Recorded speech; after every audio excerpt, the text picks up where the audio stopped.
This is Comic Geek Speak, episode 1770, Comic Talk, and catching up with Danielle Corsetto.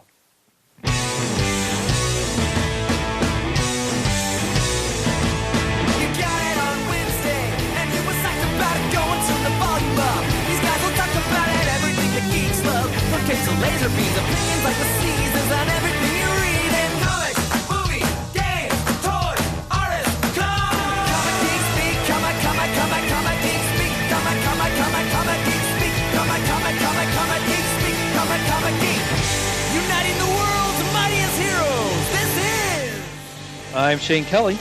I'm Adam Murdo. I'm Ian Levinstein. And I'm Chris Everly.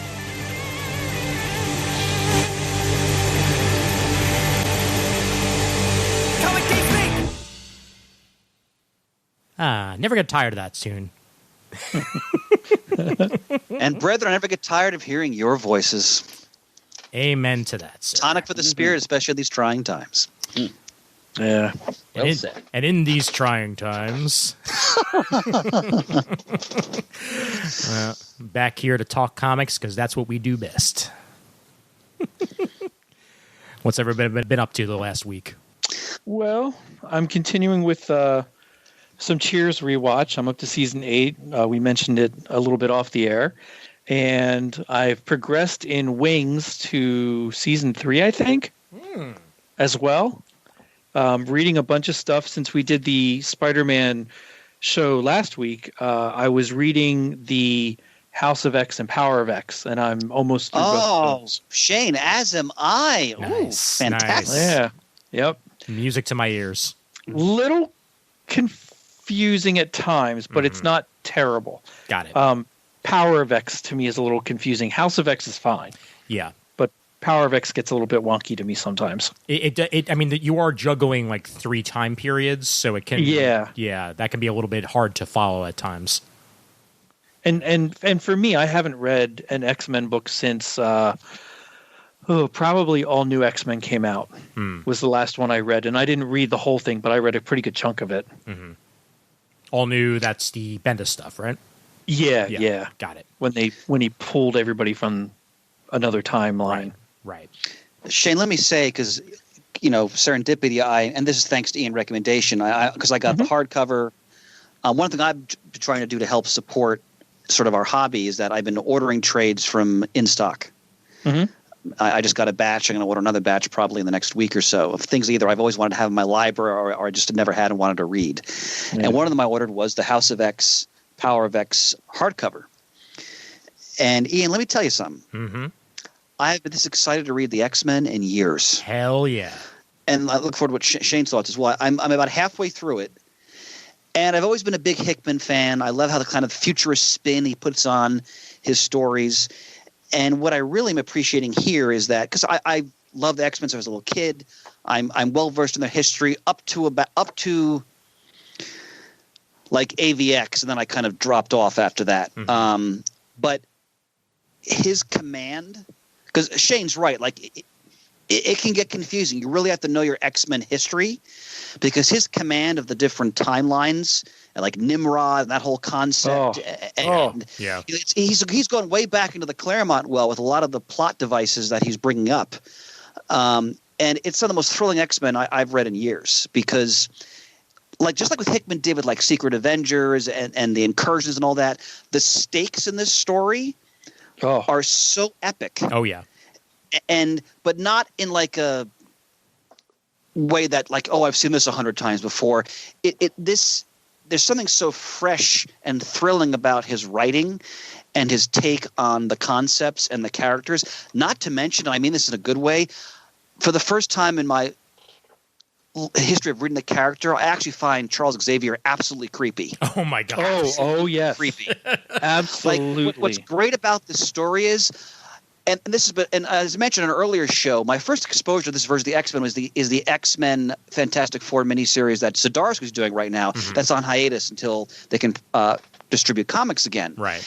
And I've been loving that, but I was a little put off by the whole tone of the X-Men, and I mean that like just the way they were acting. And now seeing it in far more elaborated where it's starting in these stories that came out last year. And I mean this in a really good way because it just shows how engaged in the story. I'm not fully comfortable with them and what their agenda is. I understand it and why they might take this agenda. And great, they're not done with the story yet. But it's a testament to what Hickman is doing that I'm thoroughly engaged in this, and it's also making me uncomfortable at the same time. Oh, yeah. I'm excited for them as a race of people and what they're doing, but then there's the other part of that that's like, ooh, I'm not too sure I like that, but I, like you said, Chris, I get why they're doing it, and I like that they're doing it to a certain extent, but ooh, that might be crossing the line there. Ooh, wait, ooh, okay, well maybe that's ooh. And I keep getting surprised as I read these series. Yeah, and that's well put, Shane, because what Hickman is doing, I mean, you have – and they've done this – they've flirted with this before, but now they really have Xavier and Magneto. Not only are they now allies, right, they're on the same page in that they're building this nation, right, this civilization essentially. And – it'd be like, all right, so what if Martin Luther King Jr. and Malcolm X actually both lived and then they tried to work together? Like, what would that have been like?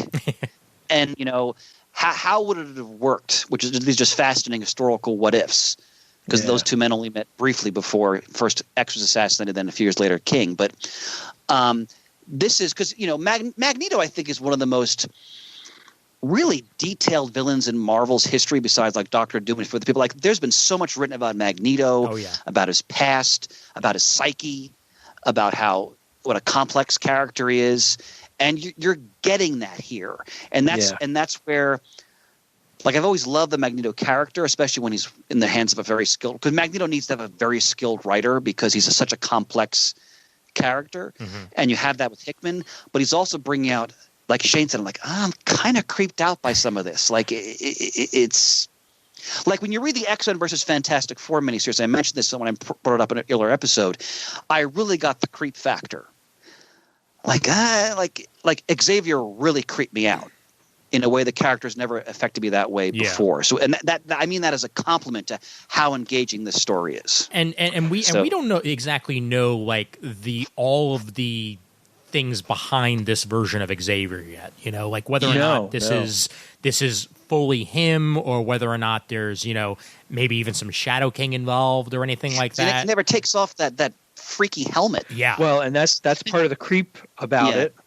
But some of that influence also could be all the stuff that happened with Moira too. Yes, which is fantastic. Oh my god. Yes. Shane, I'm glad you brought that up. Ian, that's one of the most fascinating aspects of the story thus far for me, is that I've always loved the Moira character, and what Hickman has done with her, it doesn't feel forced. I didn't roll my eyes. Like, it's really fascinating and innovative what he's doing with her character and how he brings her into all the history of the X-Men. And God, the way he's written her into all of the history and what her role is in everything just blew me away. Now, since you brought this up, by the way, now would be a good time to mention that as we record this, if you go on Amazon, you can get Kindle and Comixology copies of Dawn of X Volume 1 and Dawn of X Volume 2 for only $3 a pop digitally. And the way that they've been putting out these issues is that Volume 1 includes X-Men #1, X-Force #1, Marauders #1, Excalibur #1, Fallen Angels #1, and New Mutants #1, and then Volume 2 would be the second issues of all those books. So that's the stuff that's occurring after the stories we're reading right now. You got it. Yep. And then and then Volume 3 is only $5.50 right now. So basically, you can get 18 issues of comics for under $20 right now if you go on Amazon and buy them that way, and they'll be immediately in your Comixology account as long as you have that link to your Amazon, and you can read them whenever you want. I'll have to see. I just downloaded. I marked from my library on the Marvel Unlimited app the Marauders and Excalibur #1. So I have those earmarked for when I'm done these. Nice. Yeah, and I think. and X-Men 1 too. Yes. Yeah. Issue ones of those are all on Marvel Unlimited right now, and I think issue 2 probably comes out in the next couple weeks because I think it was bi-weekly at first when it first launched. So, and by the way, Ian, I took another page out of your book. I instead of bombarding with questions about Xavier and how he came back to life, I just went on Wikipedia. Yep. Whoever did that article did a nice job. Good summary of how he got to where he is now. And as you said, there's some Shadow King shenanigans going on in there. Yep. So, all right, I understand how he's back. The other one question I did have for you, though. Sure. Okay, are there 2 Jean Greys now? The one from the past, and then the adult one. No. Is that what's going on now, or not? No, there's only one of each of them. There was a miniseries involving Cable. Right before Hickman took over, which essentially concludes the era of the time-lost X-Men. And were they sent back to the past? They were sent back to the past, yes. And Jean went with them. Yes, Jean went with them. Okay. So there is only one. There's only one Jean, and there's Rachel. Where's Hope? Hope is around. She is. Okay. Yes. In fact, actually, I think Hope is part of the healing group, like the one that they use. He may not be that far. I'm on issue 5 of these things. Okay. But if you're on like 2 or 3, or even 4, I don't think you'll get that part yet. Yeah, I think I'm just slightly behind you, Shane. Got it. Okay. So this is the Jean Grey who's been resurrected like 2 or 3 times, right? Yes. Okay. Yes. Right. Yeah. They brought her back a little while ago, and now this is the only Jean Grey. Just like there's only one Scott Summers, only one Warren Worthington, and only one Hank McCoy, and one Bobby. Yeah. By the way, Ian, you made a comment a show or 2 back, and I want to concur wholeheartedly. They did kind of ruin things when they brought Jean back in X Factor. Oh yeah. Mm-hmm. The more I think about it, there was no reason to do that. And it's decades away from now, so whatever. But it just from a story standpoint, because I just reread Dark Phoenix not too long ago. I read it like once a year at least. Mm-hmm. It's one of the most powerful deaths in superhero comics. And there was no reason to do that. You just springboarded excellently on one of the things I was going to bring up on this episode. So if you guys don't mind, please. There's a documentary that was released that is on Amazon Prime and available for watching there. And it may be in 1 or 2 other places, but this is specifically where I watched it. All about Chris Claremont's X-Men. Oh, I've heard about this. Yes. Really? Yeah. I just watched it yesterday. It's only an hour long, so it's very easy to get into. 71 minutes total. Comics in Focus, Chris Claremont's X-Men.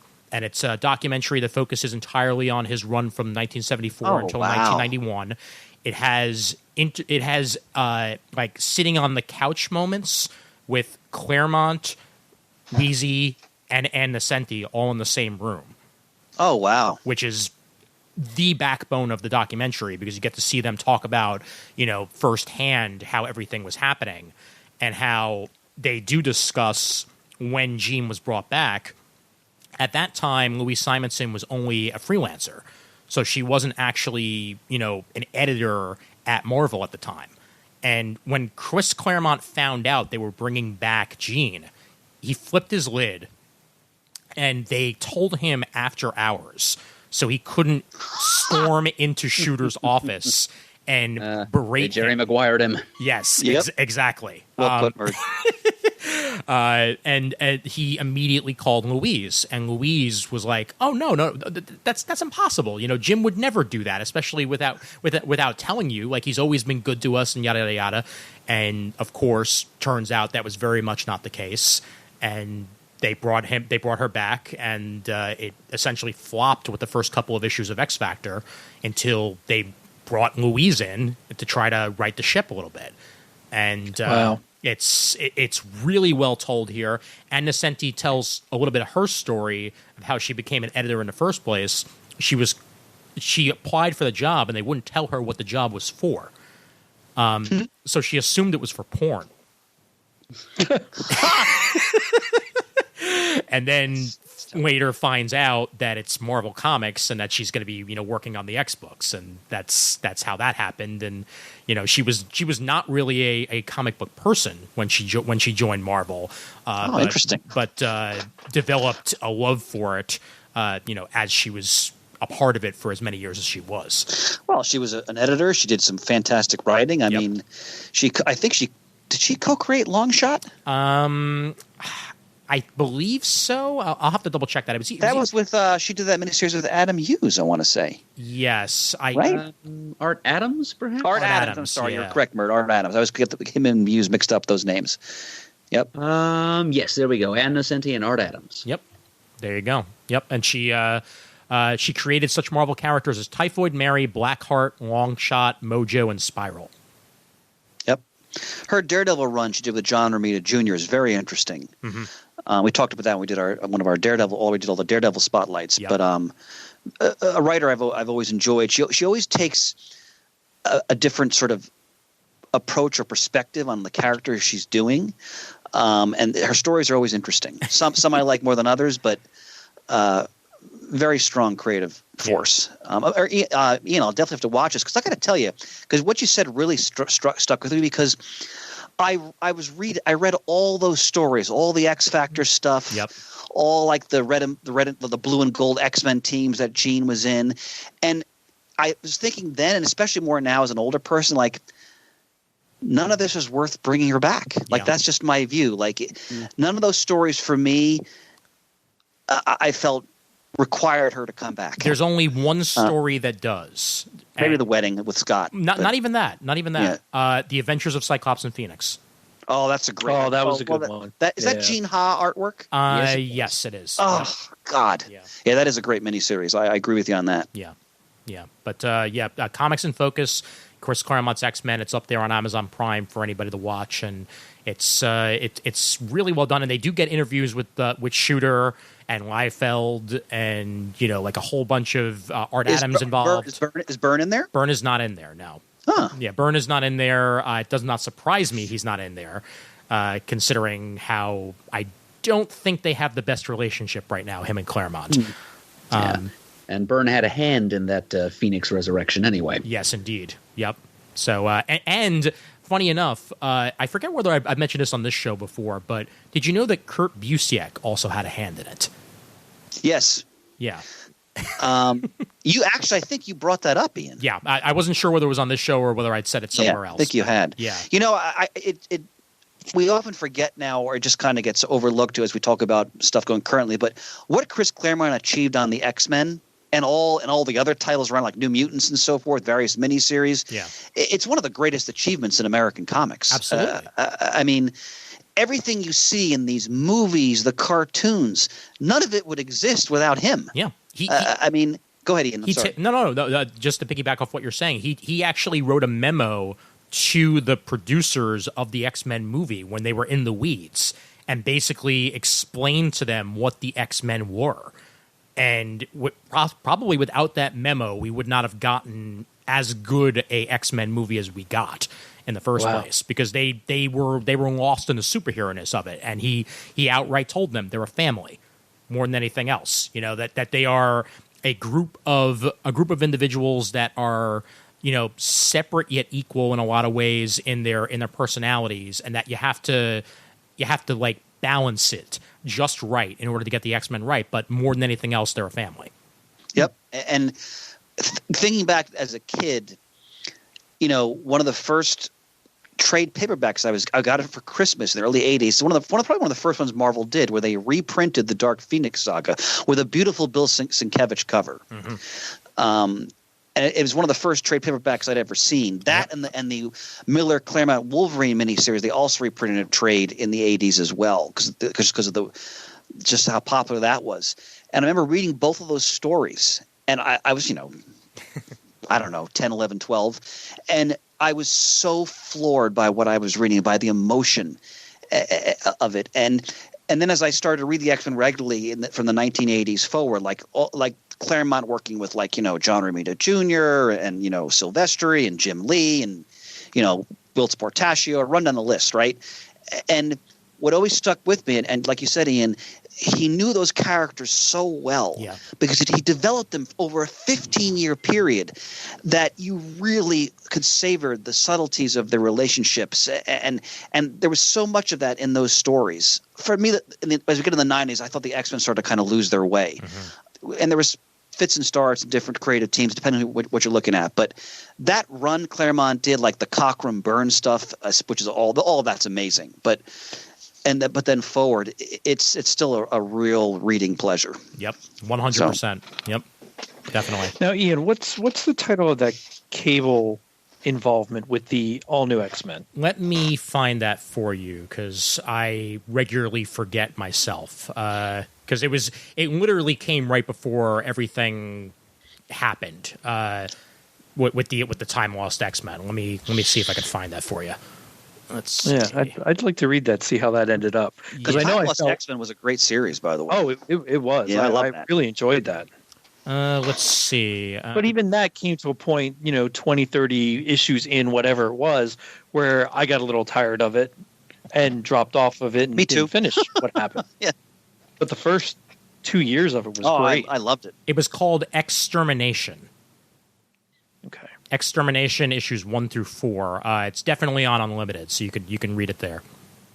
Oh, there it is. Yep. Mm-hmm.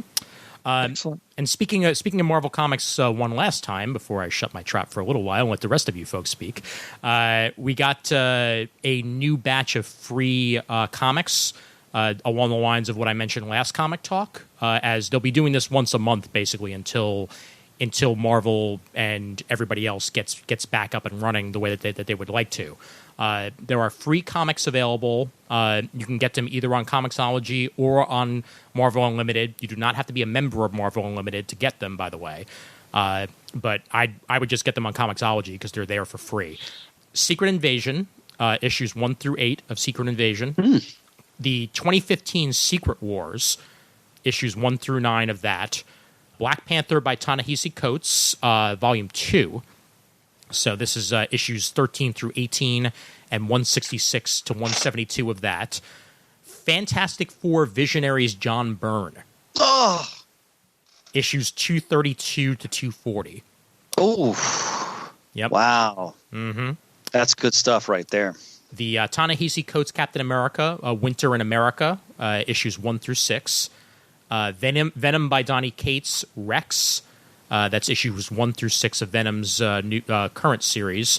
Miles Morales Straight Outta Brooklyn. That's his latest volume series of the Miles Morales stuff, which is from 2018, issues 1 through 6.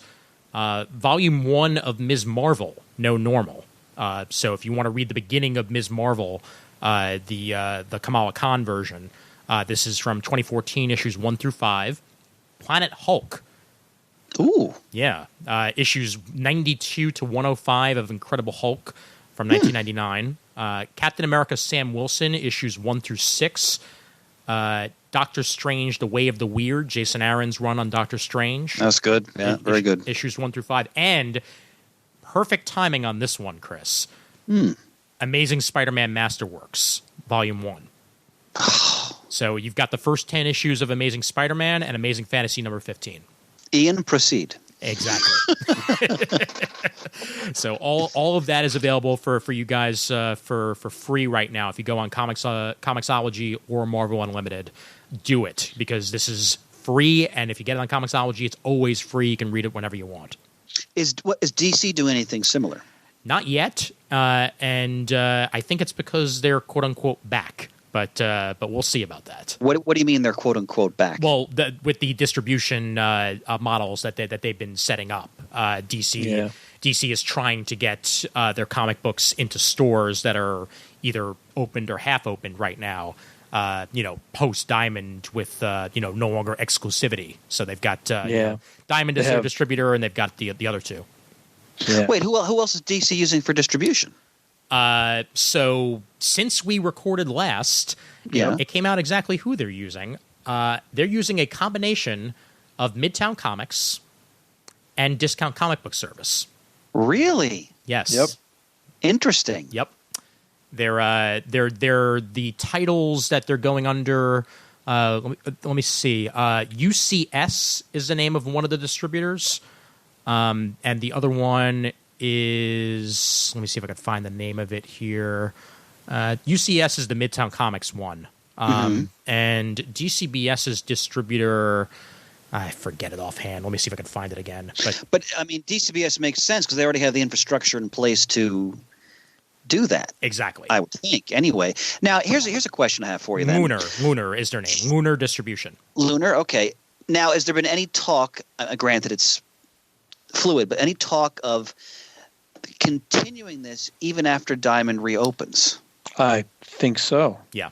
Yeah, it will not surprise me if both of these models continue past us and that they just wind up getting, more people as opposed to just being a DC way of doing things because, frankly, it makes sense. Look, I'm really pleased to hear this. Let's see how it plays out, of course. But I've spoken in the past. I mean, any kind of monopoly is not good. And let me tell you, as a former retailer, the Diamond monopoly sucked. Yeah. So on so many levels. So if there's anyone who richly deserves some competition, it's that bunch. Yeah. So actually, I shouldn't say that bunch. The people I work with are very nice there. The person who owns that company, because no friend to retailers, I can assure you. Yeah. And that's always the case when you don't have any competition because, inevitably, unless you're dealing with people who are really of a high moral level, they're gonna screw you. So good. I hope that pans out that way. Yeah. There are some comic shops that are not happy with the fact that these two distributors are owned by comic shops. And that I can understand. Yeah, sure. Yeah. I can understand that. And they're going to have to, I guess, figure out whether or not enough people are angry about it or whether it's just, a few. And well, the problem with that, and I didn't think of that initially. That's a good point. Is that, if you have two very powerful comic shops essentially controlling distribution, they can then, if I mean, this is all hypothetical, but they could control or even pinch off the supply of books to other stores. Right. Yeah. So in that sense, I can understand that concern completely. But on the other hand, as I said, Diamond's been needing some competition for a long, long time. Oh yeah. So well, that's interesting. We'll see how it plays out. Most definitely. Yep. Yeah. Can I bring up a book that was sent to us that I read that I want to praise effusively? Yeah, sure. Sure. Say on, sir. Murd, you do a better job of pronouncing. Who sent us Cobra the Last Laugh again? If I'm remembering correctly, Chris, it was Ryan Drost, who at one time went by Royal Lantern on the CGS forums and who co-hosts the Star Joe's podcast. Yes. All right. Ryan, let me tell you something. And Shane and I are both big G.I. Joe fans especially. It's Cobra the Last Laugh by IDW, written by Mike Costa and Christos Gage, art by Antonio Fuso. It came out originally, it looks like it was 2014 maybe. This is one of the best G.I. Joe stories I've ever read, period. Out of all the adaptations, all the different series, let me put it this way. This is a G.I. Joe story where you have the essence of the characters, everything you know, but all sort of the funky action figure aspects, which I love all that, but it's stripped away completely. And it focuses on the character Chuckles, which Shane remember with his funky Hawaiian shirt. Oh, yeah. Who was G.I. Joe's intelligence operative. And in this version, he goes undercover into Cobra, which G.I. Joe is just discovering for the first time. And everything you love about G.I. Joe is there, but in a very stripped down, almost like what if this were a real way, basically. Like there's a Cobra Commander, there's a Baroness, there's Scarlet, there's Hawk. A lot of the characters are there. There's even Crimson Guard. But wow, it is edgy. It is sordid. And I mean this in the best way. In many ways, it's demoralizing. Like the choices he has to make as an undercover operative. It's extremely gritty. Cobra. This is one of the most frightening representations of Cobra you've ever seen, because it could almost be real. And basic Cobra's agenda is to supply military hardware and mercenaries to various governments, and then using that as a way to basically infiltrate and essentially influence these governments from within. It's I could not put this down. It's a fairly thick omnibus. It covers the whole series. It was let's see, it was 14 issue. I'm sorry, 1 through 4, G.I. Joe Special, Cobra Special 1 through 2, G.I. Joe Cobra Volume 2, just 1 through 4, 10 through 13, and Cobra number 12. So the whole story is here. If you're a G.I. Joe fan, you really need to read this, because I think anybody who loves the concept is really going to dig this. I mean, again, it's harsh. Like there's no Zartan running around like with masks on, and I love all that, but that's not in this. This is edgy, gritty, really dark take on the world of G.I. Joe and the world of Cobra, and in some ways how the story kind of asks the uncomfortable question, are they really almost two sides of the same coin? Interesting. So, Cobra the Last Laugh. Ryan, outstanding selection, sir. Thank you for donating to the show. I'm just glad that someone other than Joker gets the last laugh for once. All right, so once again, Ian's kind of detouring to that whole little stand-up cul-de-sac. I like to have it. And God, I love when you do this. But Shane, next time I'll bring this book, I want you to borrow it because it's the show's book, so I'll just give it to you. Definitely read it. Very cool. Cool. Murd, what you been up to lately? Well, it's funny you brought up the Joker and the Last Laugh just now, Ian, because it's kind of a good segue to something I've been wanting to tell you guys about. The basic cable gods have smiled on me this week because the Syfy channel has started airing the first season of the Harley Quinn animated series. Oh, wow. Wow. Uncensored. I mean, it's on at 11 p.m. on a Sunday night. But, Wow. It's got all the cuss words and all the ultra-violence and gore and all that stuff in place. That's awesome. I had no idea that was happening. Yep. No, me either. There was a 2-hour block this past Sunday, and there will be another 90 minutes of it next Sunday, and I'm tuned in. Nice. That's awesome. So you're enjoying it?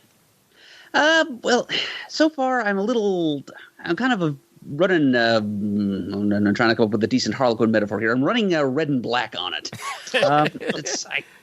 I was splitting my time between laughing and grimacing.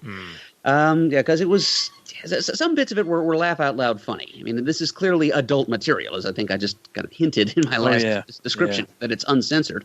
And as you guys well know, because you've seen it. I mean, well, I know Ian and Shane, I know you have. Chris, have you seen this animated series yet? I have not, but I've heard nothing but good things from you guys about it. Yep. Apparently, the second season has just premiered streaming. It did. But now the first season is available to us mere cable vassals who are still dependent on that format for entertainment. So it's about the emancipation of one Harley Quinn. It begins with her finally reaching the last straw in her relationship with the Joker, and then she breaks herself free. And it's kind of the same idea as the Birds of Prey movie, but much, much better realized, and brighter and funnier, and with a lot more nods to DC history and their character library. An important supporting character is Poison Ivy, who is sort of like the voice of reason in Harley's madcap world. We get to see her putting together a crew and trying to assemble all the supervillain status symbols she craves. The crew itself, a nemesis, a hideout, membership in the Legion of Doom. So that's kind of the arc of the first season, as she goes about acquiring all these different things, acquiring these little status coupons of the supervillain world. In general, I liked it quite a bit. There's a fantastic voice cast. I heard you guys praising Alan Tudyk. And I didn't realize just how versatile the guy was until I heard him voicing like 4 different characters whom I was sure, and I'm a guy who pays attention to this kind of thing. Yeah. I'm a big fan of voice acting as a trade. Mm-hmm. I was sure that I was hearing, okay, that guy's the calendar man, that's Tom Kane doing that voice. It's Alan Tudyk. And I was sure that because of its similarity in sound to Dan Castellanetta's Robot Devil, that the Joker was being played by Dan Castellaneta. And it was a fine characterization for the Joker indeed, but no, it's Alan Tudyk again. He's really impressing me here. I mean, I knew he could do voices. I mean, I've been a fan of his since he was King Candy in Wreck-It Ralph a few years ago. Yep. But man, he's I'm really impressed by his range now. And Lake Bell, and I'm still kind of getting over the fact that that doesn't sound like the name that a person has. No, it sounds more like a military code phrase than Sergeant, execute Initiative Lake Bell. But no, Lake Bell is an actress and has been for some time apparently, and she does the voice of Poison Ivy, and she does it in this marvelous deadpan. She grounds Poison Ivy's hysterics wonderfully. She's this deeply sarcastic, dry, humorous counterpoint to Harley. She's great. Yeah. A really interesting, colorful cast of characters assembled around them. You know, the Clayface and Dr. Psycho of all people join Harley's crew. And King Shark as well, all of them voiced by people you've probably heard of. And there's voice cameos by people like Wayne Knight as the Penguin and Jason Alexander as Poison Ivy's landlord, Cy Borgman. Yep. Lots of great characters thrown in here. It does get a little bit over the top with the violence and the swearing and such, but at least it's funny. One of the things that caused me to grimace, though, is they insisted on using the newer Harley Quinn look. I was not exactly happy that the way they're going with it in this series is that her original Paul Dini Bruce Timm designed black and red jumpsuit symbolizes her subjugation by the Joker, and her change to the New 52, much more revealing costume, to borrow a phrase from Mrs. Calendar Man in the first episode of the series, the porn clown suit she's been wearing. That is what signifies her emancipation and empowerment from the Joker. And I just don't like that suit very much. And I agree with you wholeheartedly, Adam. Yeah. Okay. Well, thank you. I'm glad I'm not alone in that. No, not at all. Yeah, so that's and it's girl power is kind of an abiding theme here, and I'm happy to note that some of the episodes in the first season are at least written by women. Yes, the whole thing was conceived by a trio of men who also co-wrote the first episode, but we get to see some more authentic female voices as the series progresses. And so far I'm kind of veering from laughing hysterically to not really digging certain story or character choices. I just have to keep reminding myself that this is all for laughs, LAFFS, and it's kind of a broad. It's not supposed to be necessarily for hardcore DC wonks, or DC fans. It's really more poking fun at ways that different DC characters have been presented in other media. Like, for example, the Scarecrow talks very much like Cillian Murphy from Batman Begins, and Bane sounds like Tom Hardy from the third Christopher Nolan. I love the Bane voice that they gave him. It was very on point. And when he talks and he's just having a normal conversation using that voice. Always what matters is my plan. Well, in one episode he's carrying a coffee cup, going to get some coffee in the Legion of Dooms. It's that part is funny. Yeah. I agree, Adam. Sometimes I think the violence gets a little too over the top, or the F this, F that for no apparent reason other than they can do it because it's on this slick DC app. I get a little tired of it. It's not that it's bad. It just wears on me a little bit. But I enjoyed the show thoroughly. In the second season, the most recent episode that just aired is the first episode that focuses entirely not on Harley. It's a Batman episode basically as he bounces back after what happened to him at the end of the first season. And it starts off with two fanboy nerds sitting in a room, sitting down to watch Harley Quinn, bad-mouthing it, and one of them is wearing a Release the Snyder Cut shirt. So there's the meta level of all of this. Yeah, definitely. And I think in the first season, Poison Ivy has a fantastic arc. I love the journey that she goes through with Kite Man. Oh my God. It's just a riot. Kite Man is my favorite character. Yeah. I think I would agree with that, Ian, because I've only seen the first 4 episodes, but the episode where they crash the Penguin's nephew's bar mitzvah and Ivy and Kite Man sort of form a... They don't exactly hook up. Kite Man thinks they're going to, but yeah, that episode impressed. Yeah, I don't know who they've got doing that voice, but I like the way that character's being portrayed. It gets much better as the series. To me, it gets much better as the series goes on between those two. Between Kite Man and Ivy, or between Kite Man and Harley? Kite Man and Ivy, the journey they go through and what happens. It's funny, but it's great. Yeah, 100%. Yeah. Kite Man is voiced by Matt Oberg. Who looks like he was mostly a actor, and now he's switching over to doing some voices because he was in a couple episodes of Fresh Off the Boat and some other random sitcoms over the years. Okay. Yep. Well, I wish him luck in the voice acting business. He does a great Kite Man. Yes, he does. Well, and Alan Tudyk, he never ceases to amaze me. After realizing he was the pirate in Dodgeball years ago, and then watching Firefly, Doom Patrol, Harley Quinn. His range just impresses me, the amount of different voices he can do. K2SO in Star Wars, it just blows me away what he does. And Shane, isn't he returning to that role, the robot role? Right. Yep. Okay. Yep. On a Disney Plus series, supposedly. Starring whom?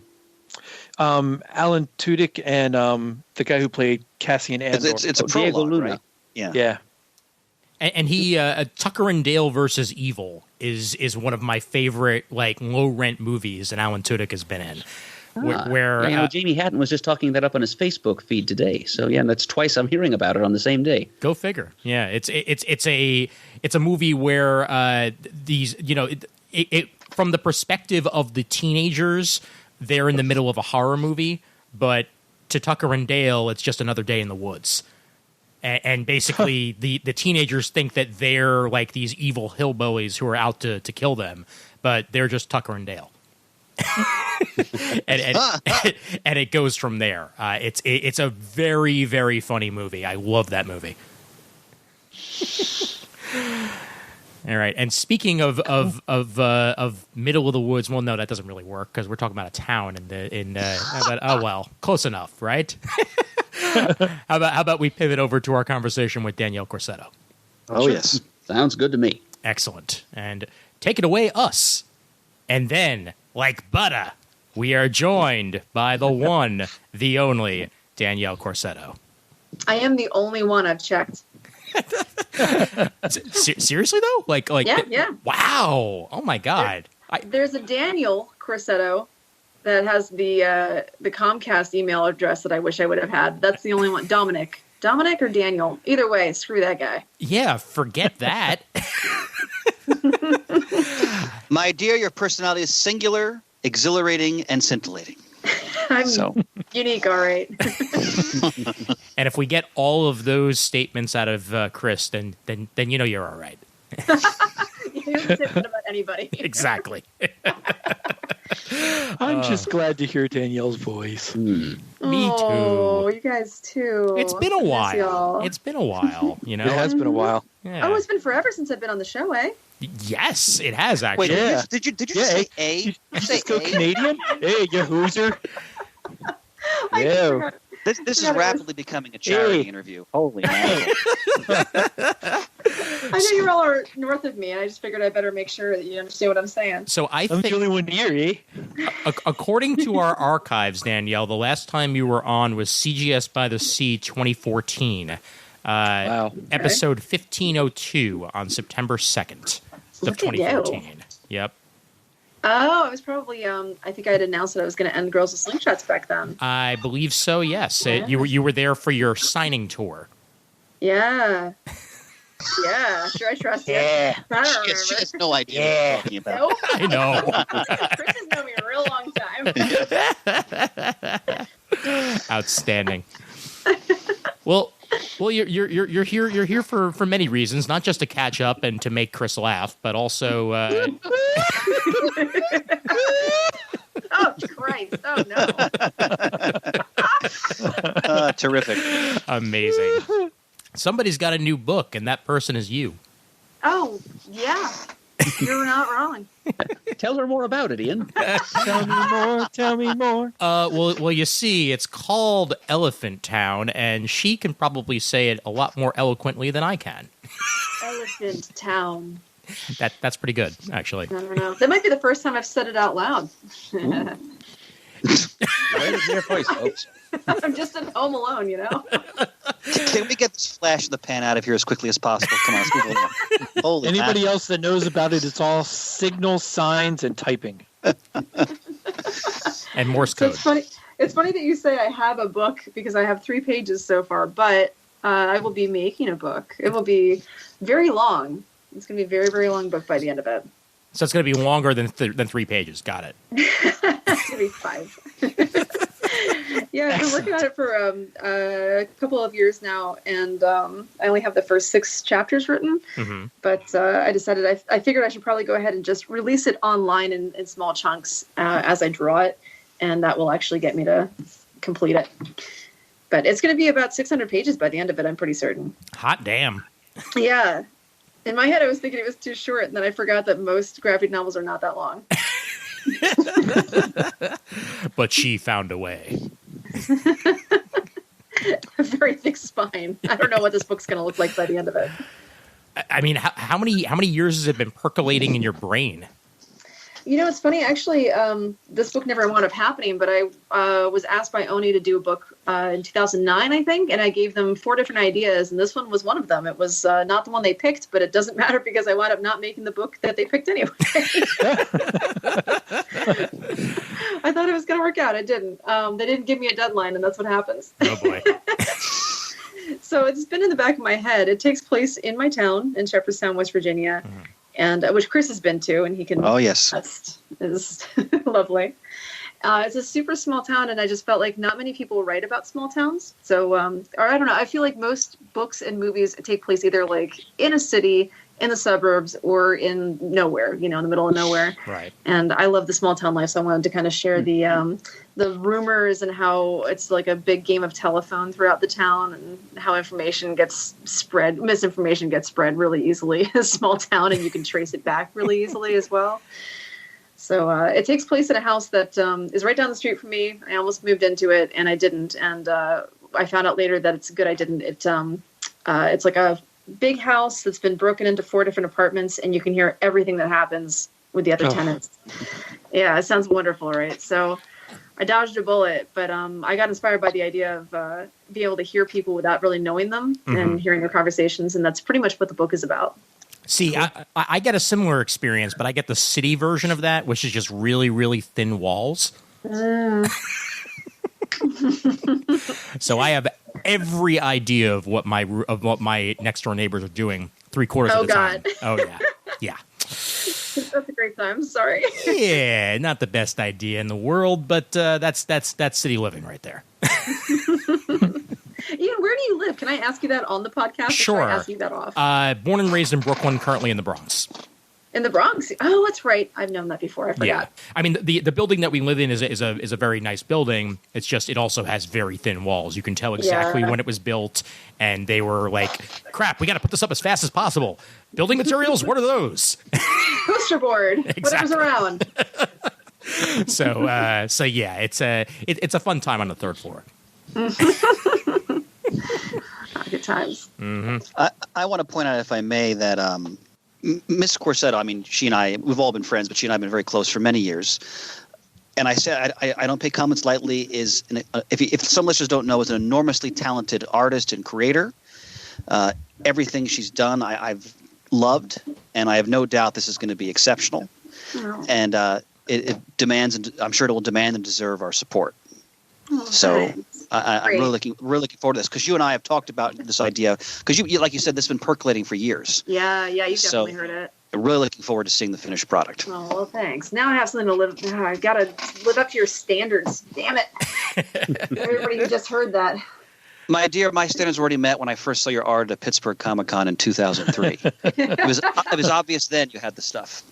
Oh, God, Oh my God. When he turned and saw you, that you got the touch that rings right out. You got the power. Oh, so glad Shane is here. I can fully imagine this in my brain too. Like I know he's not making it up.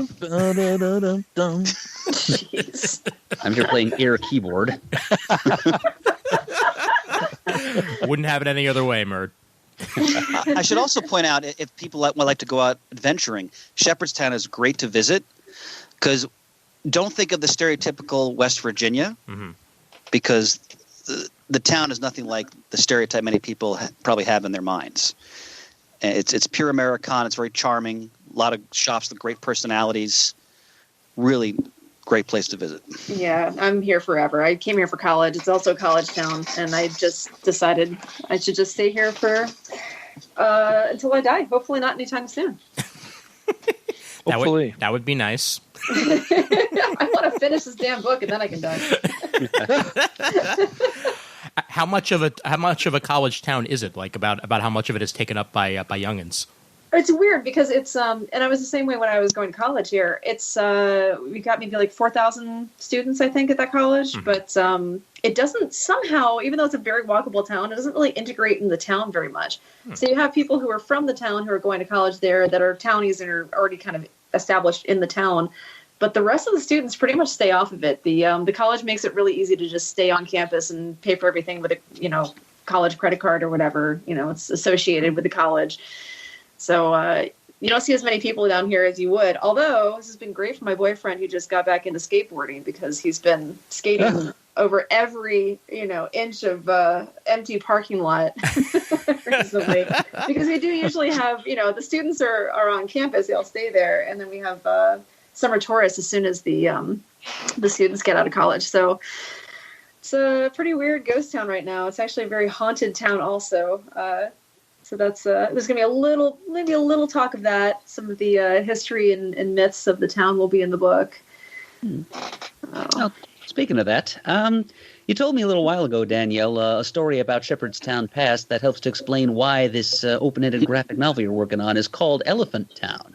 I'm trying to decide whether or not I should talk about that or not because it's I think I don't know if it's going to be revealed in a way that is important and shouldn't be spoiled or not. Then I would err on the side of caution. Yeah, I would hold off then. I withdraw my question. What I will just say is that there have been elephants in this town in the past. And we'll leave it at that. Okay. Interesting.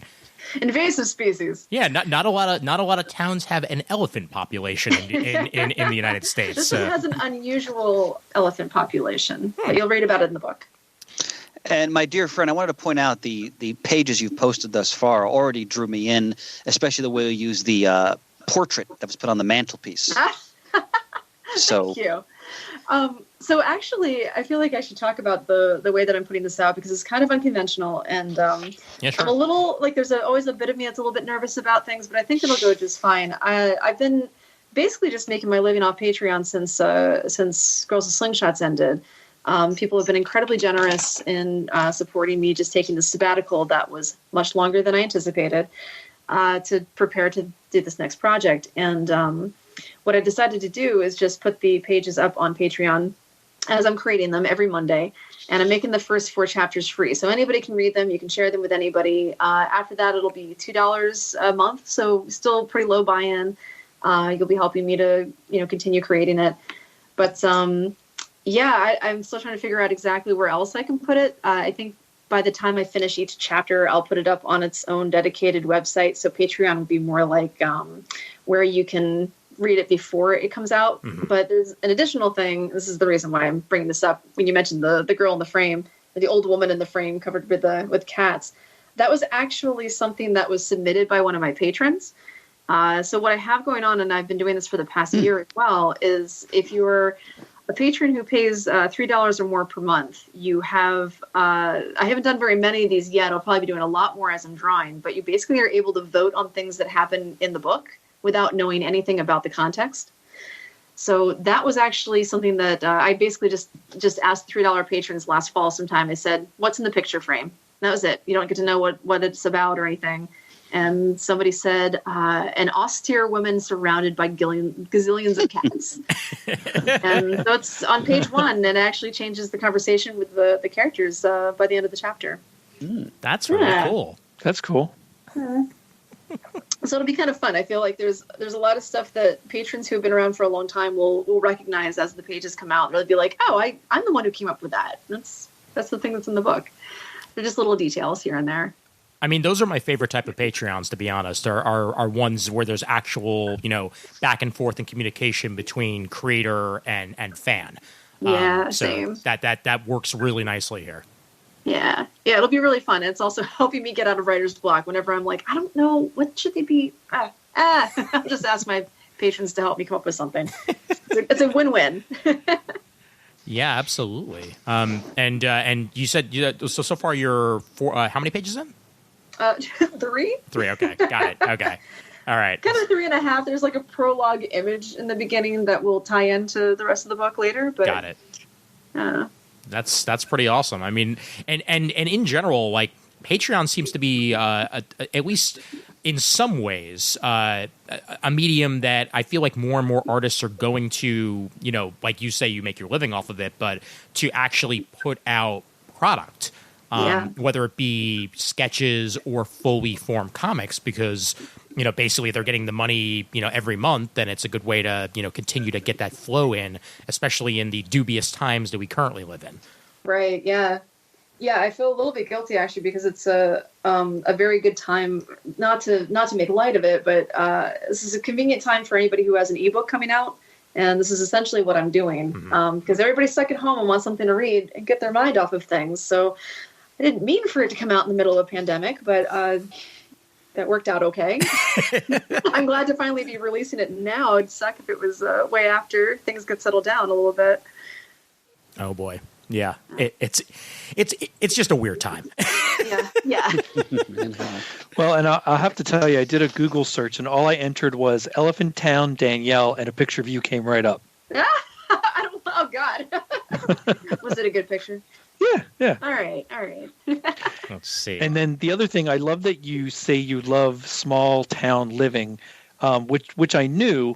One of my favorite things ever was reading through, and this is back in high school, was Our Town by Thornton Wilder. Oh, yeah. I absolutely love that play.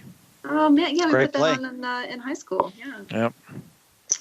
Cool. I have to go back and revisit that. I forget the whole premise of it, but that'd be good to revisit now. It's been probably a good 20, 25 years since I've read it. I used to have a videotape of some production of it somewhere, but that's long gone too. There's. I want to revisit that and take a look at it again. Just kind of came to the surface of my brain, saying small town living. Yeah. When Bill and Danny, I'm assuming I can say Bill and Danny, and of course, most people will know who that is. Yes, indeed. When they came to visit, they used to come to visit pretty often, and they always would mention, this is basically Gilmore Girls. This is Stars Hollow. So now I know what Stars Hollow is, because apparently it's my town. That's a fair comparison, yeah. Yeah. The thing that makes me think of it the most is that we had this huge... We wound up we never make the news, but we made the news a couple of years back because there was a huge blizzard, and we wound up getting the most by like 1 inch, the most snow. We were just shut down for a week. Nothing was happening for a whole week. And the very first night when the whole day it snowed, that night, I think they finally plowed out the streets, and everybody basically just, no cars, everybody just runs down into the main street, and we all just had a huge snowball fight with like somebody playing music out one of their windows, and very charming little bubble I live in. Nice. Yeah. It certainly sounds peaceful. It is. It really is. It's a nice place to be stuck. Yeah. Sounds well. I can vouch. I've only visited once, and I have to get back, but I savor every nook and cranny of that town. It's pure Americana. It's a good Chris Everly place, that's for sure. Indeed it is. A lot of colonial history from what I hear. Yeah. So we're surrounded by, we've got Antietam 3 miles down in one direction, and then we've got Harper's Ferry about 12 minutes the other direction. Mm-hmm. So we've got a lot of Civil War history. We actually have the George Tyler Moore Civil War, Civil War Research Center is directly across from my studio. Wow. And it's Mary Tyler Moore's, she dedicated to her father. I guess her family actually used to live around here or had some family who lived here that used to visit.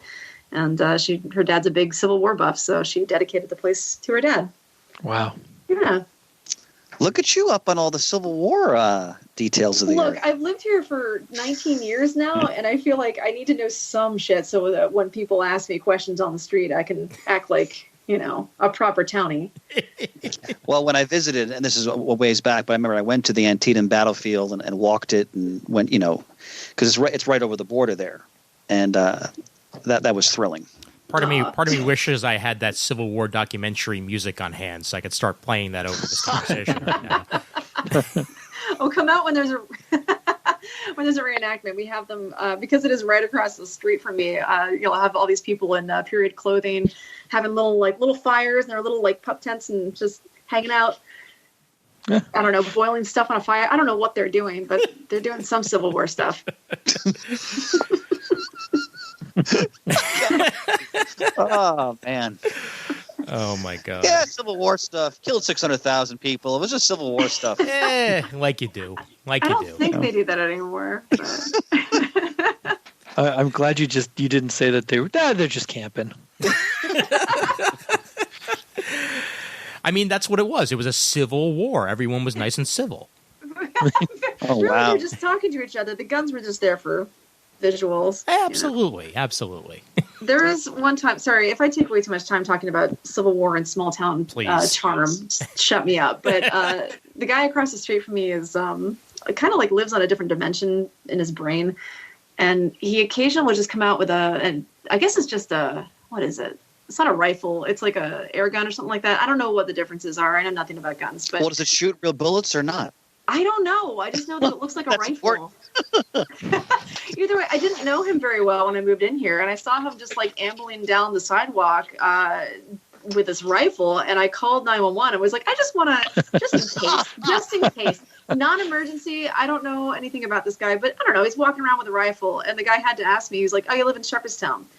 Was he dressed like a Civil War soldier? And I said, no. He's like, okay. I'm like, I understand why you have to ask that. Thank you for asking that. But no, he's not a reenactor or a ghost.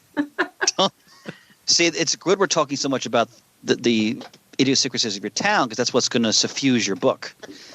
So. Oh yeah, I'm going to write all about the Civil War in this book. Well, no. Dearest Martha. Once my friend came down to visit, and we crossed the battlefield, and we were chased by a man I was trying to move this towards more compliments of your work, but you know what? Shove it right up your fine rectum there, okay?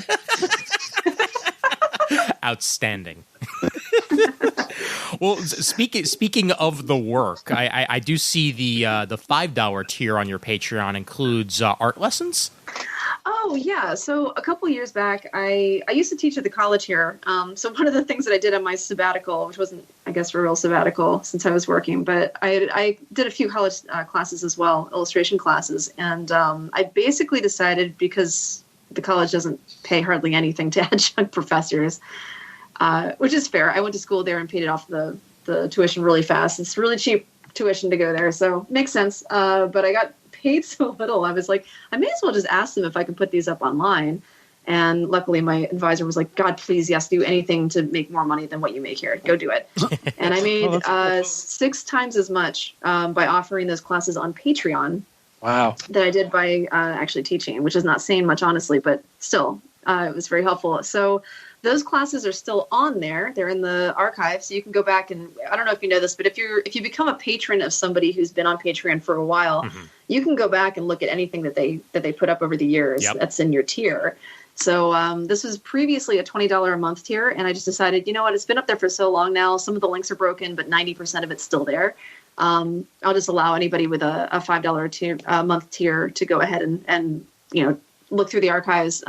There's a really easy way to find it. You just hit the lesson tag up at the top, and it'll show you everything that I've taught. And I've actually added some other lessons on there from other classes I've taught in Denmark as well, I think. So there's quite a bit there. That's awesome. And That's cool. Denmark, eh? So it's mostly illustration and comics creation. What I teach in Denmark, the Danish school that I teach at every 2 years is a dedicated cartoonist school. If you don't know of it, they put out amazing. They choose amazing students to begin with, but it's an incredible 4-year university for them to go through and learn everything about comics and about nothing else, basically, just comics. So I teach comic strip format, comedy writing, and clarity and storytelling, and that's what I teach on Patreon as well. So that's some of the lessons there are from those classes that I taught in Denmark. Very cool. That's awesome. My friend, forgive me. These are lessons that are like videos, or how do they work? So I don't know how to do video. That's the only reason I didn't, because it took forever to put this into a different format. It's all text with a bunch of visuals and then a lot of attached files, worksheets and stuff like that. So it's a lot of examples of, I think I have examples of student work as well, so you can kind of see what other students have put out with their permission, of course. As always, you're a savvy entrepreneur. Thanks. No, I think it's important. It's important to point out. It's important to point out that you have been making a living as a webcomic artist for years. Yeah. Which very few people have ever been able to pull off. Mm-hmm. So it speaks to your talent and your stick-to-itiveness. So it's no small feat. Oh, well, thank you, Chris. I mean, it also has to do with the fact that I live well below my means and feel very comfortable the way that I live in my hippie lifestyle. Groovy, man. Ian, I got to say something. I was listening to an older episode a while back. Yeah. And it was when we did the Black Widow spotlight. We were in the studio. Mm-hmm. Your Borscht Belt humor in that episode. Oh, God. It's really. Listeners, if you haven't heard our Black Widow spotlight, the Black Widow stuff is all well and good. Just go back and listen to Ian lose it in the studio, basically, because it's priceless, man. I was pretty loopy, and it showed, and in all the right ways it showed. But I'm getting a little swig of that now again. It's very comforting. Yes. Oh, God. That's all I got. Swigs of it. In some ways, we're sort of like in the middle of like a renaissance when it comes to web cartoons as well, or web comics, just because, as the youths, if you want to call them that, get into comics, a lot of the places that they go are places like, Webtoon or what have you, and, to read, serialized web content because it's right there in front of them and they don't have to worry about finding it anywhere else. Yeah. Yeah. Yeah. It's pretty amazing. Tapastic also, I don't know much about Tapastic, but I never thought that I would read comics on mobile until I think there was one comic I was interested in that was on Webtoon, and I became hooked. I read a lot of comics there now. Yeah, yeah, and it's a pretty easy to navigate site, surprisingly. Like especially with their day-to-day stuff, so it's useful. Yeah, the app at least. I think they kind of intentionally made the browser version of it pretty not difficult, but not as enjoyable to follow. But the app is really great. Yeah, definitely. Girls with Slingshots is still all up there, right? Yeah, so we've been doing ever since the day after I ended it. I actually immediately started putting up the very first reruns from strip number 1, except recolored, because I paid my former intern. I hired her to color the first 1,000 black and white strips, so they're all in color now. And it's just kind of, girlswithslingshots.com, same website, same place and everything. I just kind of put up each strip every Monday through Friday like it used to be, with a little bit of editor commentary down below, or I guess creator commentary. That's awesome. Yeah, it's weird because I think it's been 5 years, I'm pretty certain, since I ended it. And I was trying to decide whether I wanted to put up the reruns every single day, like Saturdays and Sundays also, or just do Monday through Friday. And I was like, Monday through Friday will be, it'll end in 7.5 years. Okay. And now I'm coming up on, I've got 2.5 years left of just doing the reruns. It's weird to think that I've already gone through 5 years of reruns. Whew. Wow. It's weird. And my friend, Elephant Town is linked on the same site, correct? I just put up the button today. Okay. So, yeah, you can find it up there. Nice. Although you can also just go to elephant.town Because elephanttown.com is squatted on by some jerky domain squatter. Man. I don't want to pay $2,000 to them. So I didn't even know that .town was a URL you could have, and now that I know that there is, yeah. They've been doing .everything lately. Like, I'm pretty sure there's even .pizza. Right. Yeah, definitely. Yeah, I was nervous. I wasn't sure if I needed to be a town in order to own that URL, but I looked at the rules. It's fine. And just to make sure, I was like, are there any towns named Elephant? I don't want to screw this for whatever small town named Elephant wants their own website. And it looks like there isn't. This just in. I just founded a town. I'm sorry. Damn it.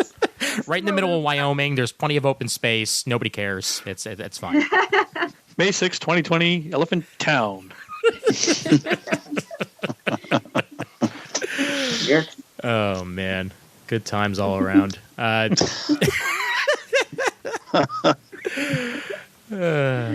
So what else have you Meanwhile, someone's listening going, oh, that's a good idea.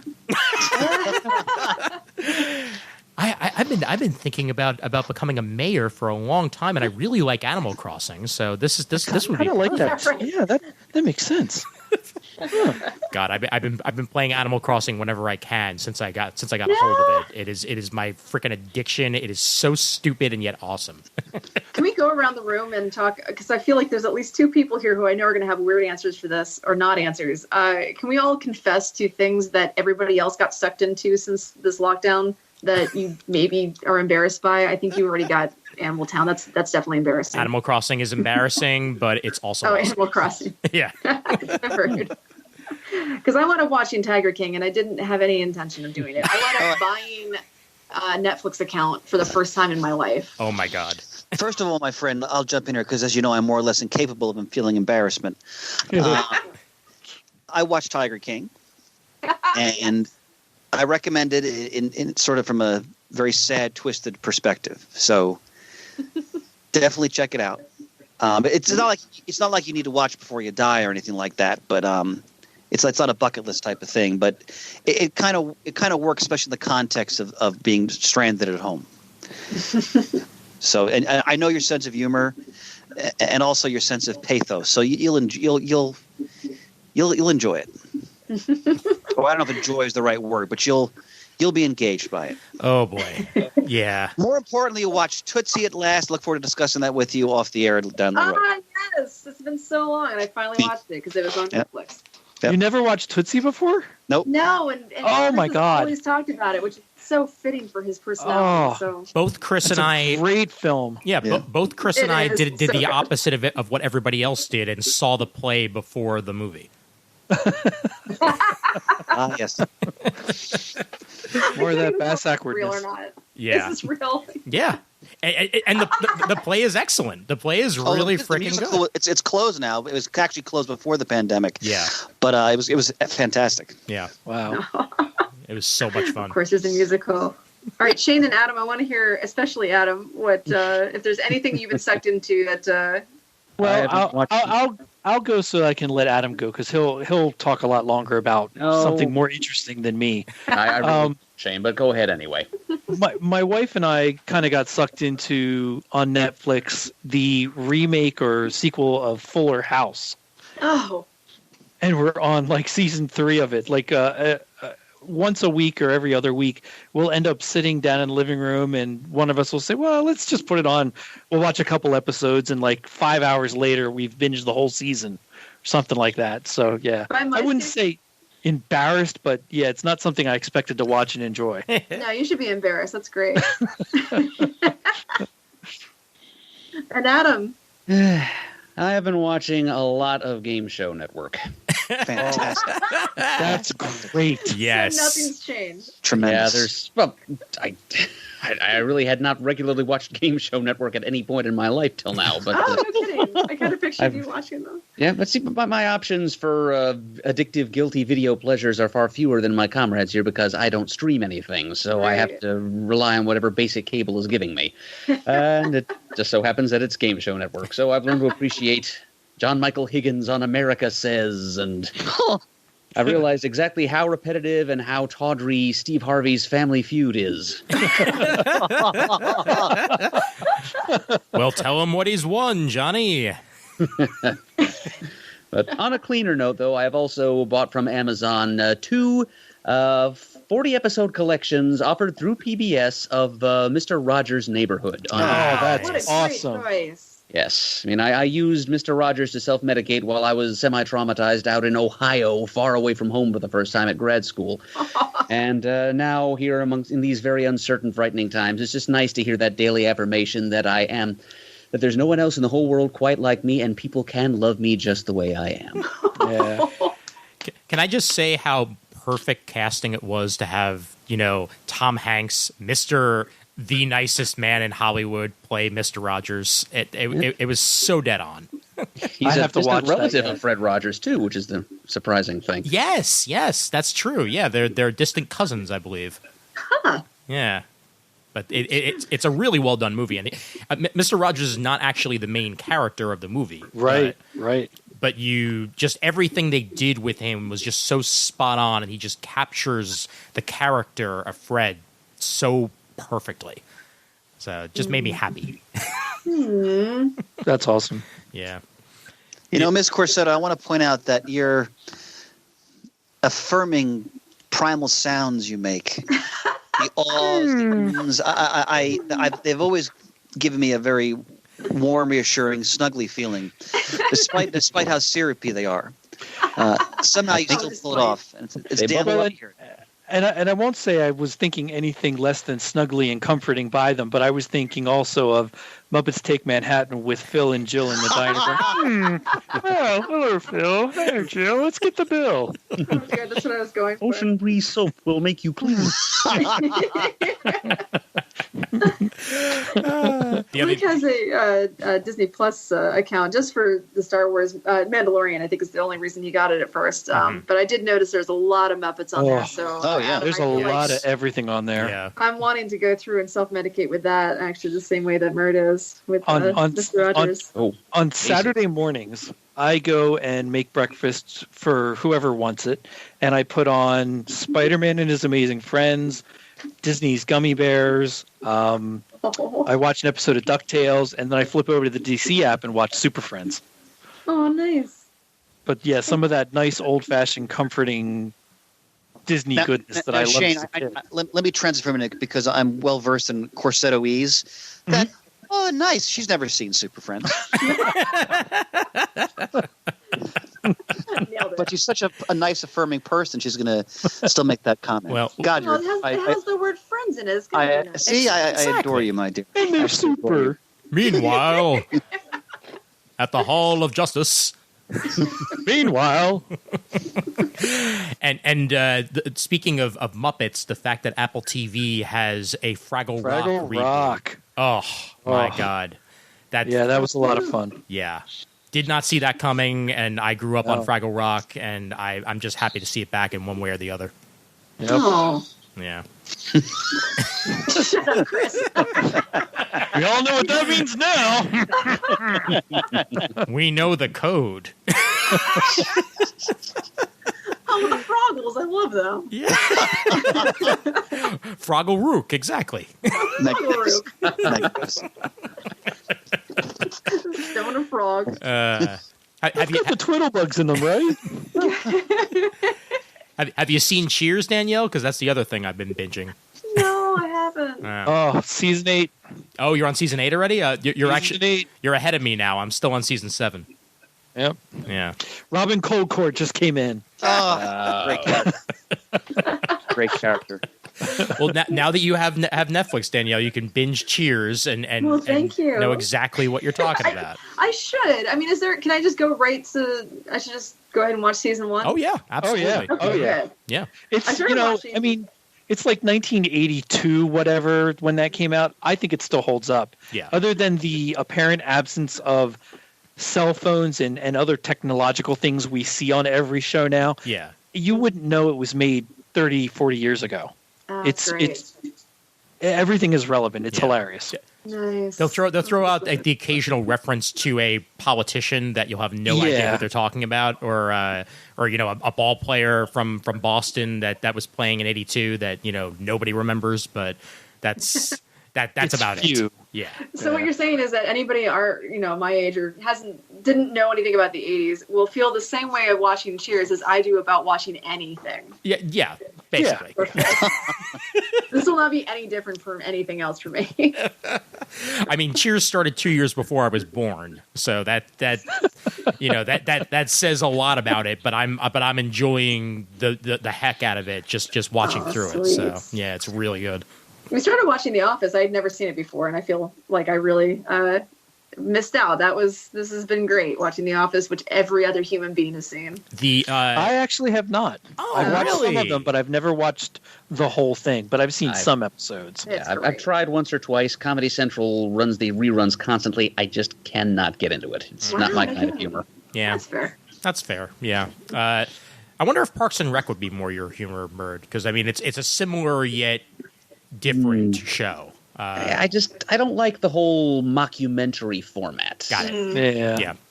That's there are other things about The Office I don't like, but that's chief among them. And so I tried Parks and Rec in its first season.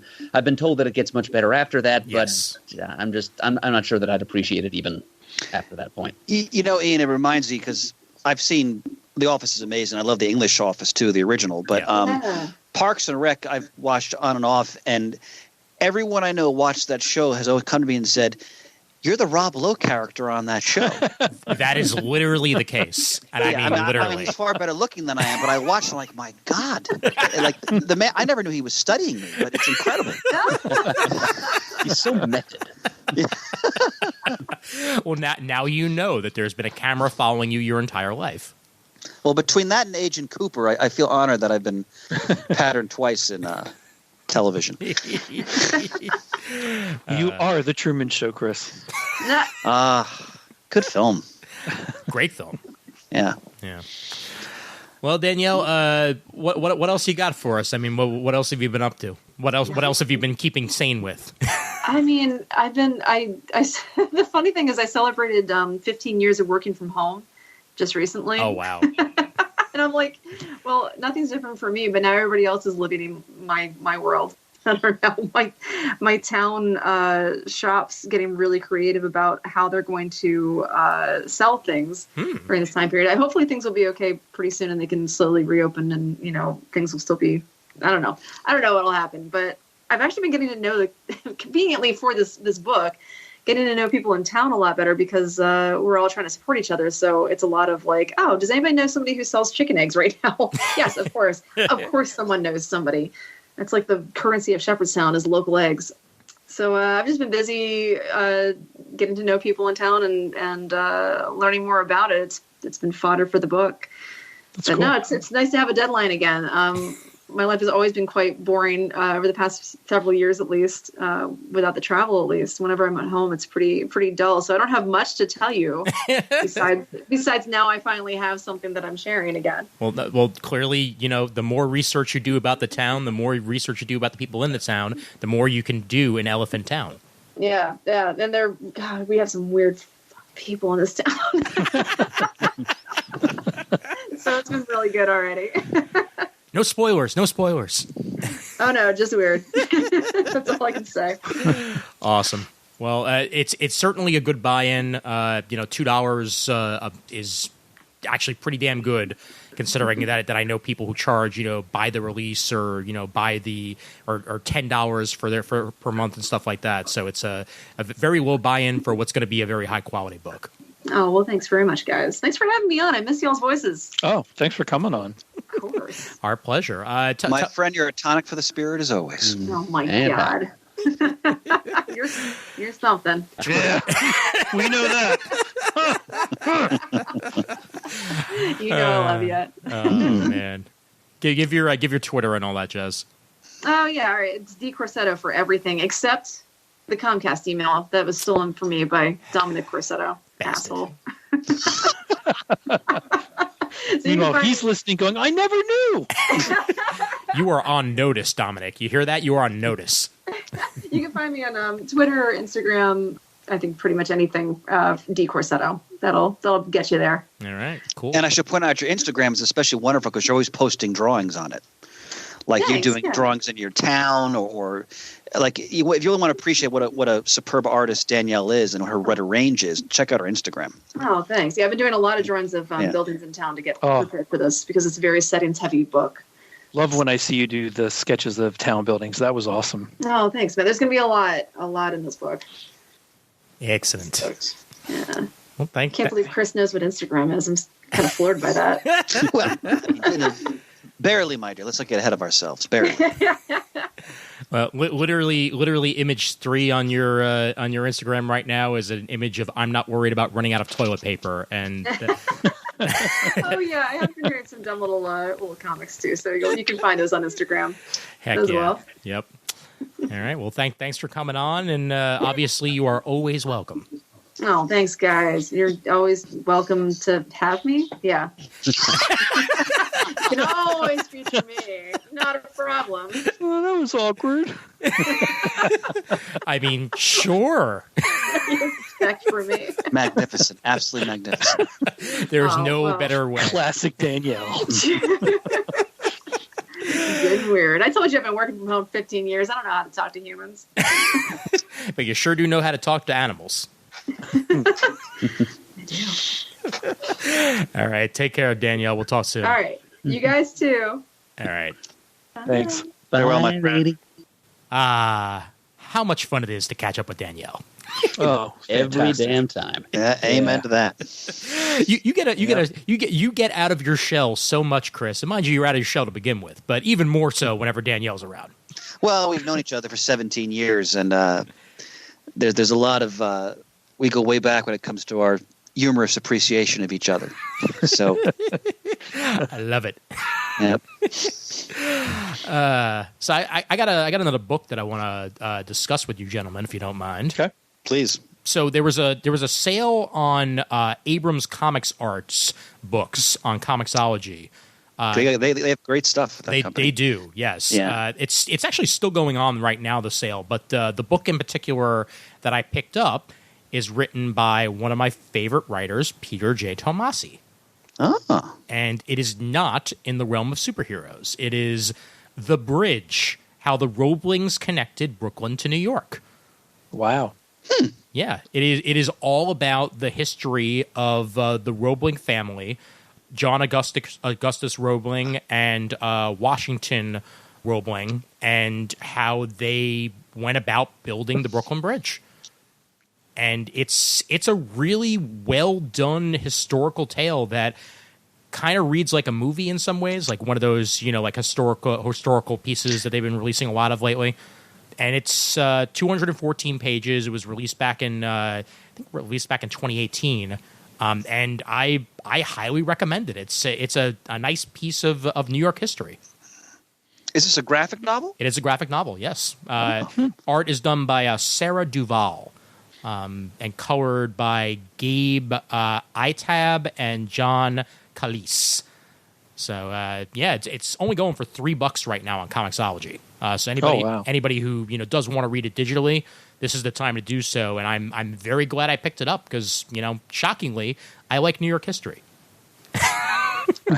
Well, of course, I love seeing any kind of history brought into the comic book format. That's fantastic. Absolutely, yeah. Book I picked up that I have not read yet. I'm going to start it when I finish the X-Men book. And Mert has talked about this book. I got the trade of Second Coming from Ahoy Comics. Oh, yeah. Yes. Which I haven't read it yet. I'm really looking forward to it. Again, the premise is that Jesus returns and he ends up sort of in this almost like a buddy situation, I guess, with a superhero. The book is controversial. I have not read it yet, but the premise looks like it's right up my alley. I'm really looking forward to it. So that's on my queue after I finish House of X and Power of X here. Yeah, definitely. So, definitely want us to know how that went. Absolutely. Yeah. Absolutely. Yep. Last week, before we did the Spider-Man issues, I had read through something I've had for a long time and never did before. Echo by Terry Moore. Oh, that was fantastic. Cool. I read it in a couple days. Yep. and now I'm going to move on to Motor Girl. I read the first few issues of it, then I stopped. I'll get back to it and read through Motor Girl now. I kind of read those series out of order. Do you have Rachel Rising? I actually don't think I do. I have to search through a couple boxes yet. I thought I did, but I may not, because I know that came before Echo. No. I think it was the other way around? I think it was Echo, Rachel Rising, Motor Girl, I believe, if memory serves. But Rachel Rising, I know I have an omnibus of it, so it's definitely out there in a collected edition. Yeah. And if I don't have it, I'll look on the internet, see Comixology has it or something. Yeah. No, I mean, all of his stuff is obviously top notch, as we've discussed before. And in between all of that, so again, after the Spider-Man stuff, so right now my buying habits are I order very few floppies, and what I do is mostly Justice League related titles. And I haven't really read much of Marvel except for Star Wars stuff for years. I'm going to explore more of that now that I have this app. But one of those things is I'm continuing where I stopped with Star Wars, and I'm going to go through that and keep getting caught up, because there's plenty out there now on the app that I'm so far behind on Star Wars. I have plenty to read to catch up to that. So I've enjoyed getting back into some of those Star Wars books that were really good. Yeah, I still have to get into them, and I will, especially if we wind up talking about them on this show, because that'll give me inspiration to do so. Yeah, the Marvel, we mentioned this before. When Marvel got the license back, and nothing against Dark Horse, because I love what they did with the property. I loved what Dark Horse did, and I was very skeptical about what Marvel was going to do. But Marvel is, I mean, consistently outstanding. I mean, the flagship title, I mean, you start with Jason Aaron, then you go to Kieran Gillen. Wonderful. For me, one of the best Star Wars comics I've ever read is the first Darth Vader series they did by Kieran Gillen and Salvador LaRocca. That's a classic. I mean, that's LaRocca draws one of the greatest Darth Vaders, I think, in comics. So yeah, I did read through that whole first Darth Vader series as I was getting them, and that was fantastic. Yeah. Speaking of Star Wars, did you guys hear about the Star Wars news that came out on May the 4th? Isn't the guy to Jojo Rabbit, is he going to direct a movie? Yep. Taika Waititi is going to be directing and co-writing a new Star Wars movie. Any details as to the context? Not yet. No. But the screenplay is also being co-written by Christy Wilson Carnes, who co-wrote 1917 and Last Night in Soho. 1917 was tremendous. It's an amazing movie. Yeah. So here's hoping it's going to be nice and fighty. Well, that's exciting, because I mean, I love what he did with Thor. I love what he did. Jojo Rabbit is a great movie. Yeah. If you haven't seen that, What We Do in the Shadows. Yes, I finally got to see the original film late at night on FX last week. Nice. Yeah, and the series that has just started out in season 2, and Mark Hamill is going to be playing a vampire in a few weeks, so I'm looking forward to that. That's right. Tantalizing. Yep. So very much looking forward to that. That's a comedy, isn't it? That show? Yes, it is. Yeah, it's kind of like Dark Shadows meets The Office. It's about a dysfunctional coven of vampires living in Staten Island. It's about the only mockumentary format sitcom I can think of that I really do like. And what service is it on? It's on FX. So it's on Hulu. Okay. Yeah. And he's the creator of that show?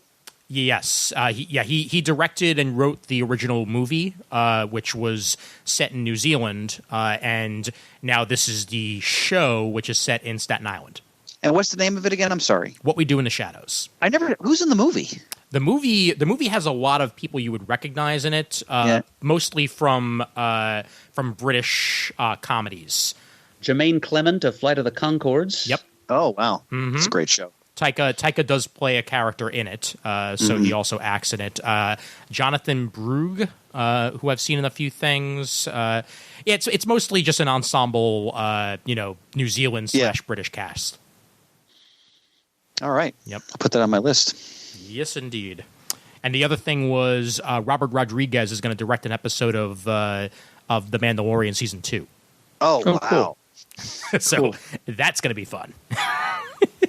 And when is Winter Soldier Falcon supposed to premiere? Do we know? Next year, I think. I want to say January. It was gonna premiere this year, but I think with everything happening, I think they pushed it back. Yeah. Okay. Yeah. I'm not entirely sure, though, but pretty sure I heard it got pushed back. So same thing with Scarlet Witch and the Vision? I Probably think so. That might have been further along than the other one was. Okay. Yeah. But we do know that the Flash and I think just the Flash, actually, because I think Legends of Tomorrow actually finished filming, but the Flash's season has been cut short, and its finale is going to be airing next week as we record this. So they're going to have to we're going to have to play off of the cliffhanger they leave us on, and then see how it gets picked up in season 6 once they resume filming. Oh wow. Yep. So it goes in this world. So it goes. Yeah. Oh hey, Murd, think fast.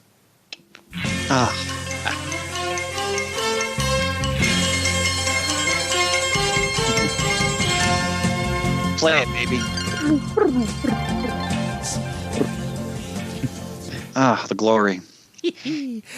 As always. And as always, that harp means it's time for Muddle the Murd.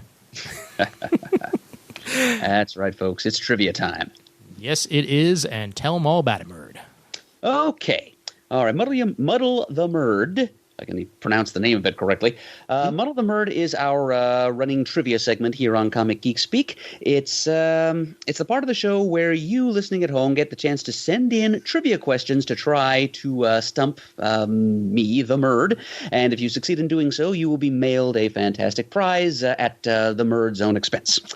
Got submission guidelines here if you'd like to play along from home with Muddle the Murd. Send in 3 comics trivia questions, 1 Marvel, 1 DC, and 1 about comics of some other publisher. One of those 3 questions has to be about comics from prior to the year 1970. 1 has to be about comics published between 1970 and 2000 inclusive, and 1 has to be about comics published after the year 2000. So, for example, you could have a DC Comics question from 1962. You could have a Marvel Comics question from 1995, and you could have a Valiant Comics question from 2012, just as an example. So, and when you send them in, please don't forget to send along the answers to those questions, because otherwise, how will we know if you've succeeded? So then Ian, our quizmaster, will ask those questions to me, and if I fail to answer at least 1 correctly, then you will have muddled the Murd, and you will be entitled to a prize. And that prize today? That prize today. Well, we're playing for something different now, since that piece of original Godzilla artwork has finally found a good home. And after having packaged that off to its new owner in Minnesota, I thought it would be nice to send something a little bit smaller and less pricey. So I reached into our slush pile of Muddle the Murd prizes, and I found this nice little Star Wars Topps trading card. It's from the 1993 series. It shows the image of the Revenge of the Jedi teaser movie poster, which is very rare and very collectible these days, I hear. And the card is autographed by the artist of that poster, Drew Struzan. Very cool. Nice. So that is what today's would-be muddler will be playing for. Fantastic. And that would-be muddler's name is Scott Honig, otherwise known as Kex38 on the forums. And he has this to say: "Greetings, brother geeks, long-time listener and first-time writer. Having just attended a Marvel trivia night at a local bar that was incredibly poorly run, I felt inspired to write my own comics trivia questions. And who better to take a stab at answering them than the esteemed Murd himself? If I've done my job effectively, you may notice an overarching theme by the end. In fact, there has already been a clue as to the theme in this very message. Whether I manage to muddle you or not, I hope you find the exercise enjoyable. All the best, Scott Honig." Thank you for the early hint, Scott. Let's see what you got. All right, and we begin with DC pre-1970. I think we can all agree that Aquaman does not have a particularly notable rogues gallery. Aside from the frequent Legion of Doom stalwart Black Manta, the only other villain to pose an ongoing serious threat to the ruler of Atlantis is his brother Orm, the Ocean Master. Created by Bob Haney and Nick Cardy, in what issue did this character first appear? Oh, boy. Yeah, I see. He's already aiming for my Achilles heel. Yep, numbers. Numbers, exactly. Issue numbers. Yeah. Well, if we were in the CGS studio, and if I were a much less honest individual, I could casually reach for the hardbound Who's Who sitting on the shelf behind where I would be sitting. But not an option for a number of reasons. So, okay, I'm just going to have to pull a number out of the air here. Aquaman number 73. Any guesses from you, Shane or Chris? Yet.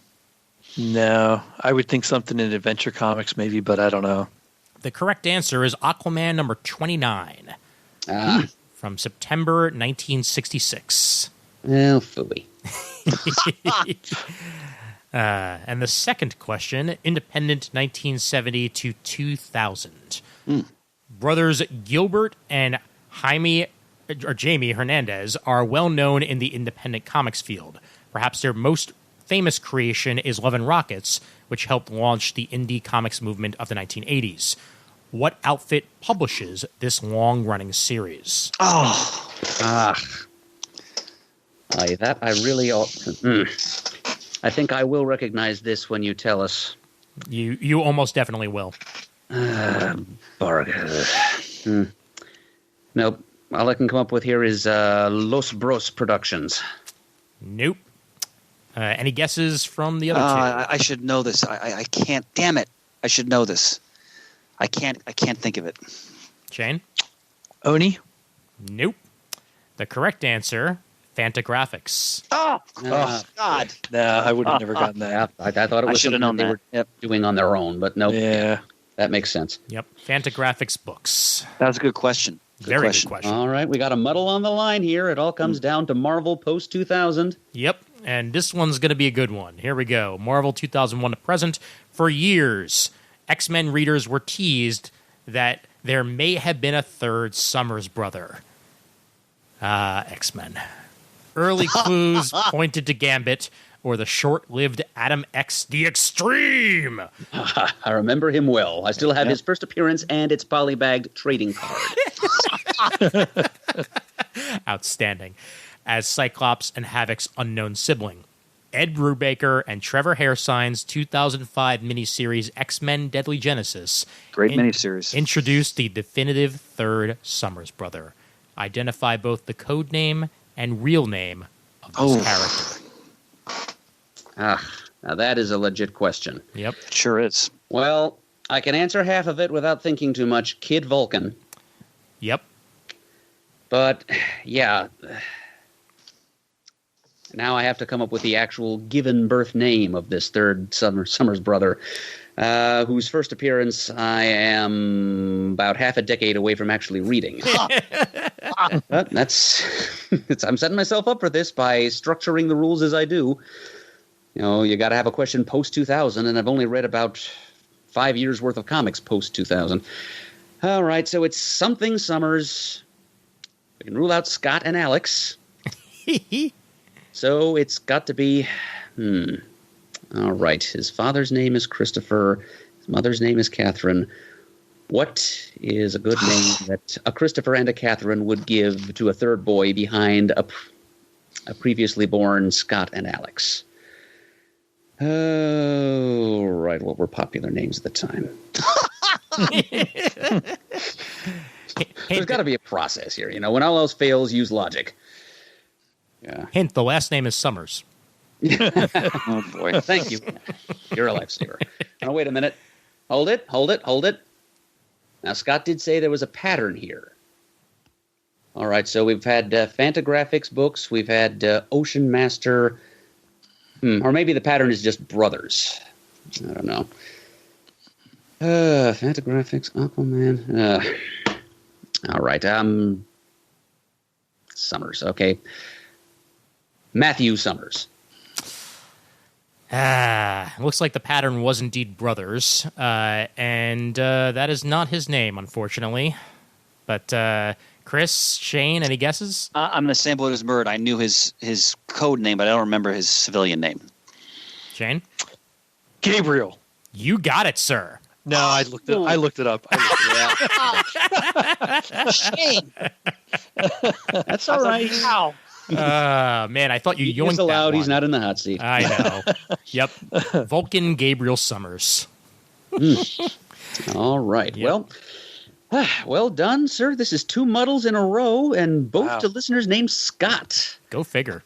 Yep. The last muddle was to Mr. Scott Franta of Minnesota, and he's very happy to be receiving his prize. And Ian, by the way, he appreciated your using the "wanta franta, don't you wanta" joke that he's heard many, many times throughout his childhood. But he says it means a lot more coming from a member of the CGS crew. Fantastic. And congratulations now to Scott Honig for your muddle. And so I'll be contacting you soon to get your mailing information, and we'll get this affordably mailed prize out to you in short order. Definitely. And keep those muddles coming, people, because we love doing it, and Murd enjoys the brain teasers. Yep, it helps keep my faculties fit. And I need that now in quarantine conditions when I'm watching too much Game Show Network, and I fear that I'm succumbing to brain rot. I love Game Show Network. I don't watch it as much as I used to, but I love watching old classic stuff when they run it. Yeah. Yeah. I used to watch it when I had cable every now and then, but haven't in a while. I may have to see if I can download the app if they have one and go nuts and go on a Price is Right binger or something. Oh, yeah. They definitely have an appy, and you can play along with certain of their original productions. Nice. So, Ian, I'm also thinking it's either I can't remember which. It's either Netflix or Amazon has classic game shows on as well. I think it's Amazon. Netflix has Jeopardy though. It does have Jeopardy, yeah. Okay. Yeah. So I can watch some old stuff. I've watched some of it that way too, which is also enjoyable. Whatever I can get, whenever I can get to it. I also recently learned that for any wrestling aficionados out there, apparently Amazon Prime has a lot of old wrestling on it, like non WWF stuff, like. So we're talking like NWA, AWA, that kind of stuff. Basically, yeah. Wow. Yeah. Because one of the rabbit holes I've gone down lately is a YouTube channel called Wrestling Bios. I actually wrote it up for an Engadget article recently on YouTube obsessions that our Engadget people have been watching during this craziness. And Wrestling Bios goes into like the complete history of wrestlers throughout their entire careers, and that they mentioned that on one of those, and I was like, I did not know that. So if I'm ever really bored, I can watch some old AWA on Amazon Prime and stuff like that. Well, my 80s rabbit hole was, and I got to, Shane, you'll especially appreciate this. I hadn't watched in years. I had Risky Business on today. And let me tell you, because I hadn't watched it in such a long time. That is a damn good high school film. Like, oh yeah, it's really well done. And the music, Tangerine Dream, like this, it's got a quality to it that a lot of high school films don't have. It deserves its stature. Like, it's really well done. Yeah. And who was that with him? Rebecca De Mornay? Rebecca De Mornay. Yep. De Mornay. Jeez. Yep. That's a classic. One of the things I learned on my rabbit hole is how Hulk Hogan initially got fired from the WWF. Before he became the Hogan that we know, he was a member of the WWF and then wound up getting fired, went to the AWA for a while, and then came back to the WWF and then became the phenom that he was. But does anybody want to guess what it was that got him fired from the WWF? Because you would never guess it. So it's something that's innocuous then? It's actually, I'll give you a hint, it's an appearance that he made. His chops? No. Him being in Rocky 3 got him fired from WWF. Really? Oh, really? Do they feel it diminished wrestling? I guess so. I guess they thought that he should have went to them first or something like that. Because I think he just went ahead and did it on his own. Because nowhere in his contract did he say he couldn't. But I guess they thought exactly what you thought, Chris, is that it was diminishing wrestling or making a mockery of it. Thunder Lips, right? Yeah, Thunder Lips. Yep. Yeah. God, I love that he was in that. Yeah, and I mean, it basically brought him into the public eye, and then after AWA got WWF, and then they wound up bringing in Mr. T into the WWF after that. So that's right. That's right. I forgot about that. And he had his cartoon. Yes, he did, and so did Mr. T. Yep.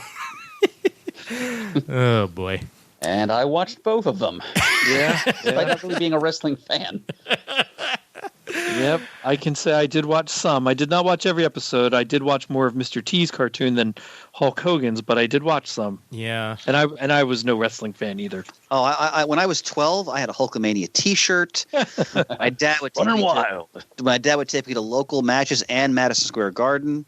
Oh wow! I saw Sergeant Slaughter, Hulk Hogan, all those Mass Superstar, all those '80s luminaries. The one that I remember watching the most of, and this was '90s, so it was a little bit later. But I remember watching Pro Stars. That was Michael Jordan, Wayne Gretzky, and Bo Jackson as an animated series. Oh, that's right. That was the death knell of NBC's Saturday morning animated lineup. Yep. It was like the last year they had cartoons on Saturday mornings. I think you're right, yeah. It was originally intended to air on ESPN. Oh, okay. That would have been a turn. I don't think it would have found its audience there. I don't think so. Not that it ever really did, but... Exactly. Yeah, it lasted a solid 13 episodes. Phew. And on that note, anybody else have anything else they want to bring up? Actually, yeah, there is one recent read that I wanted to make sure I got in here on this Corsetto-heavy episode. Yeah, sure, go ahead. That's something I think that she'd appreciate. This, similar to Shane with Echo, this is something that I just peeled off of one of the many piles of unread trades and hardcovers and OGNs I've got lying around the apartment. It was originally published in 2002. I have no idea why it took me this long to read it, because it's got me written all over it. I guess I was just waiting for exactly the right time, and apparently that time then. Because I am talking about Bizarro comics, gentlemen. Oh, wow. It is that wonderful anthology of really cool indie creators' takes on beloved DC characters. It is written by Chris Duffy with art by Stephen DeStefano of Amazing Man fame. And it's the framing device is a Mixes Pitlick and Bizarro team-up. I mean, why on earth did I deny myself the pleasure of reading this thing for all these years? Yeah, so Mixes Pitlick's fifth dimension is invaded by a being calling himself A. You know, he's obviously a Galactus figure, except instead of going from world to world devouring planets, he goes from dimension to dimension, challenging its residents to various games, and then forcing them to play until they drop. So Mixes Pitlick gets a little taste of his own medicine here. Desperate for help, he goes beyond the fifth dimension and he's looking for Superman, but he has to settle for Bizarro.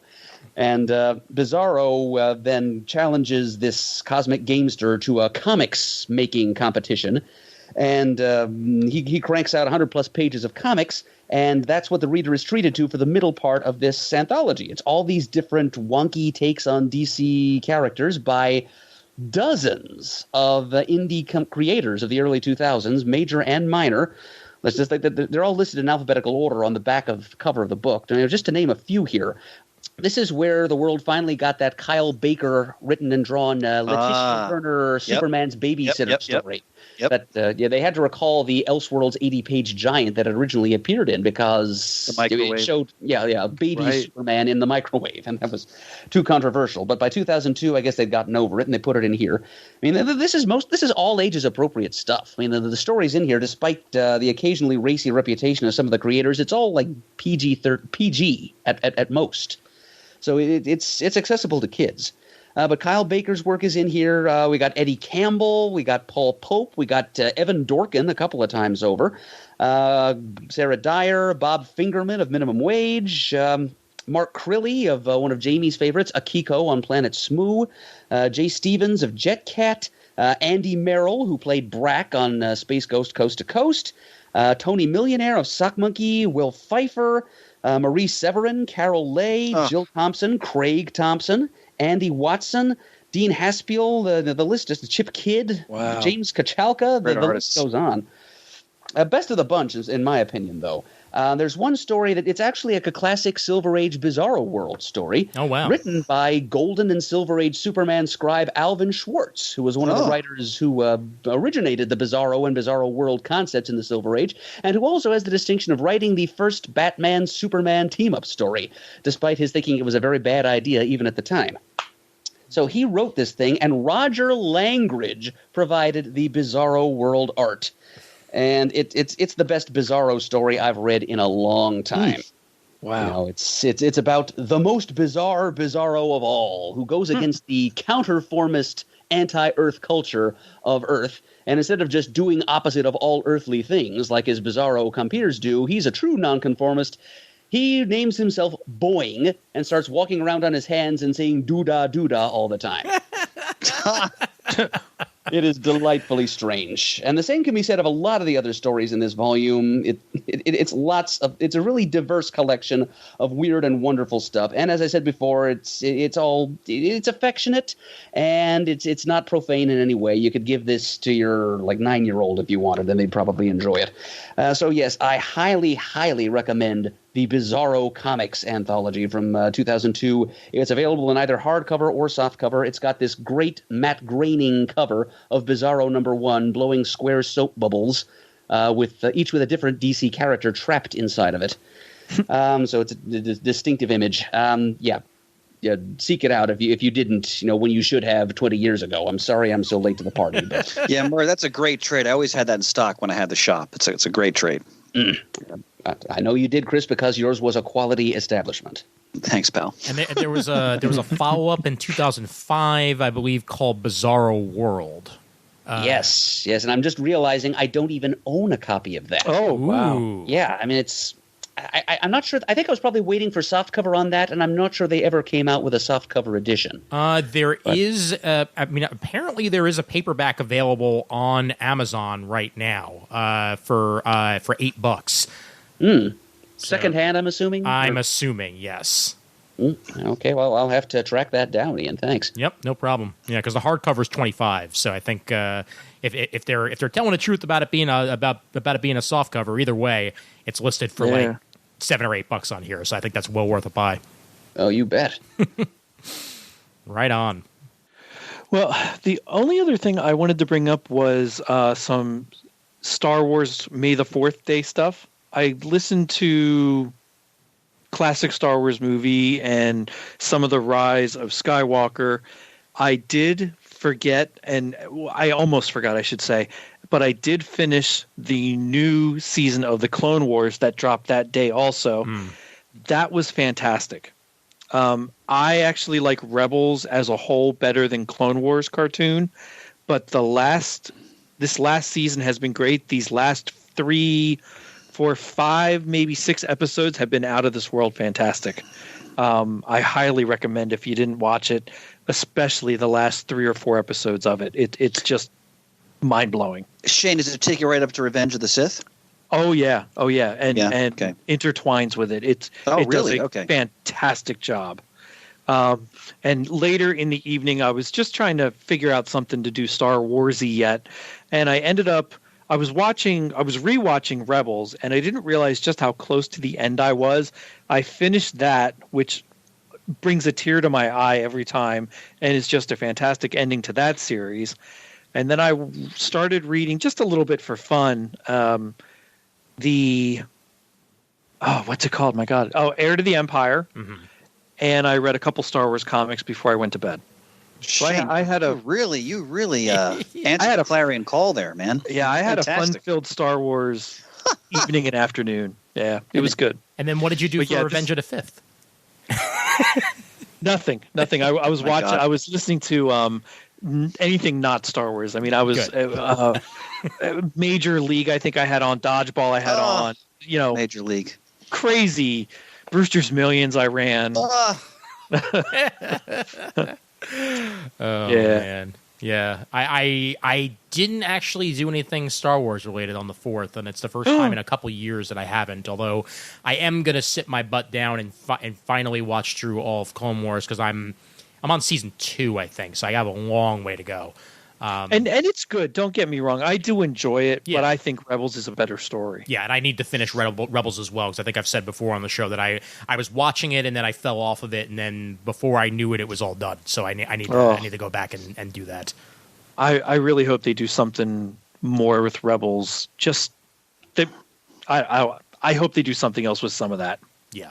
I'll leave it at that. I don't want to say anything else. Oh yeah, no, definitely. I mean, other than like appearances of ships in the background of things, like it'd be nice. Yeah. It'd be nice to actually get further story from what they set up there. Yep. Yeah. Oh. Yep.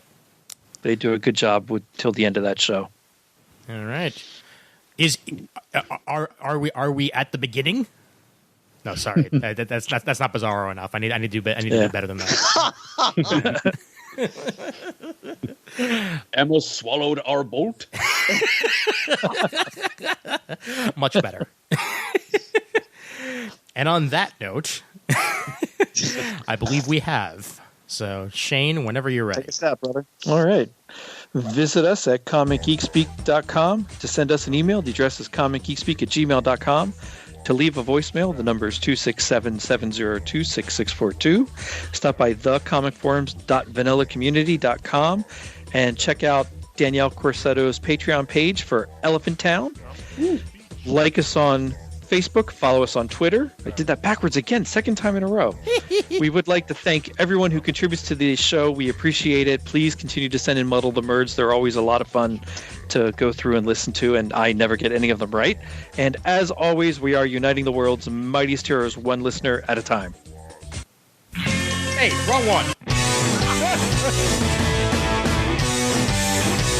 Once is enough. You got it on Wednesday, and you was psyched about it going to the volume up. These guys will talk about it, everything that geeks love. From capes to laser beams, opinions like the seasons on everything you read. And comics, movies, games, toys, artists, come. Comic Geek Speak, comic Geek Speak, comic Geek Speak, comic Geek Speak, comic Geek. Uniting the world's mightiest heroes. This is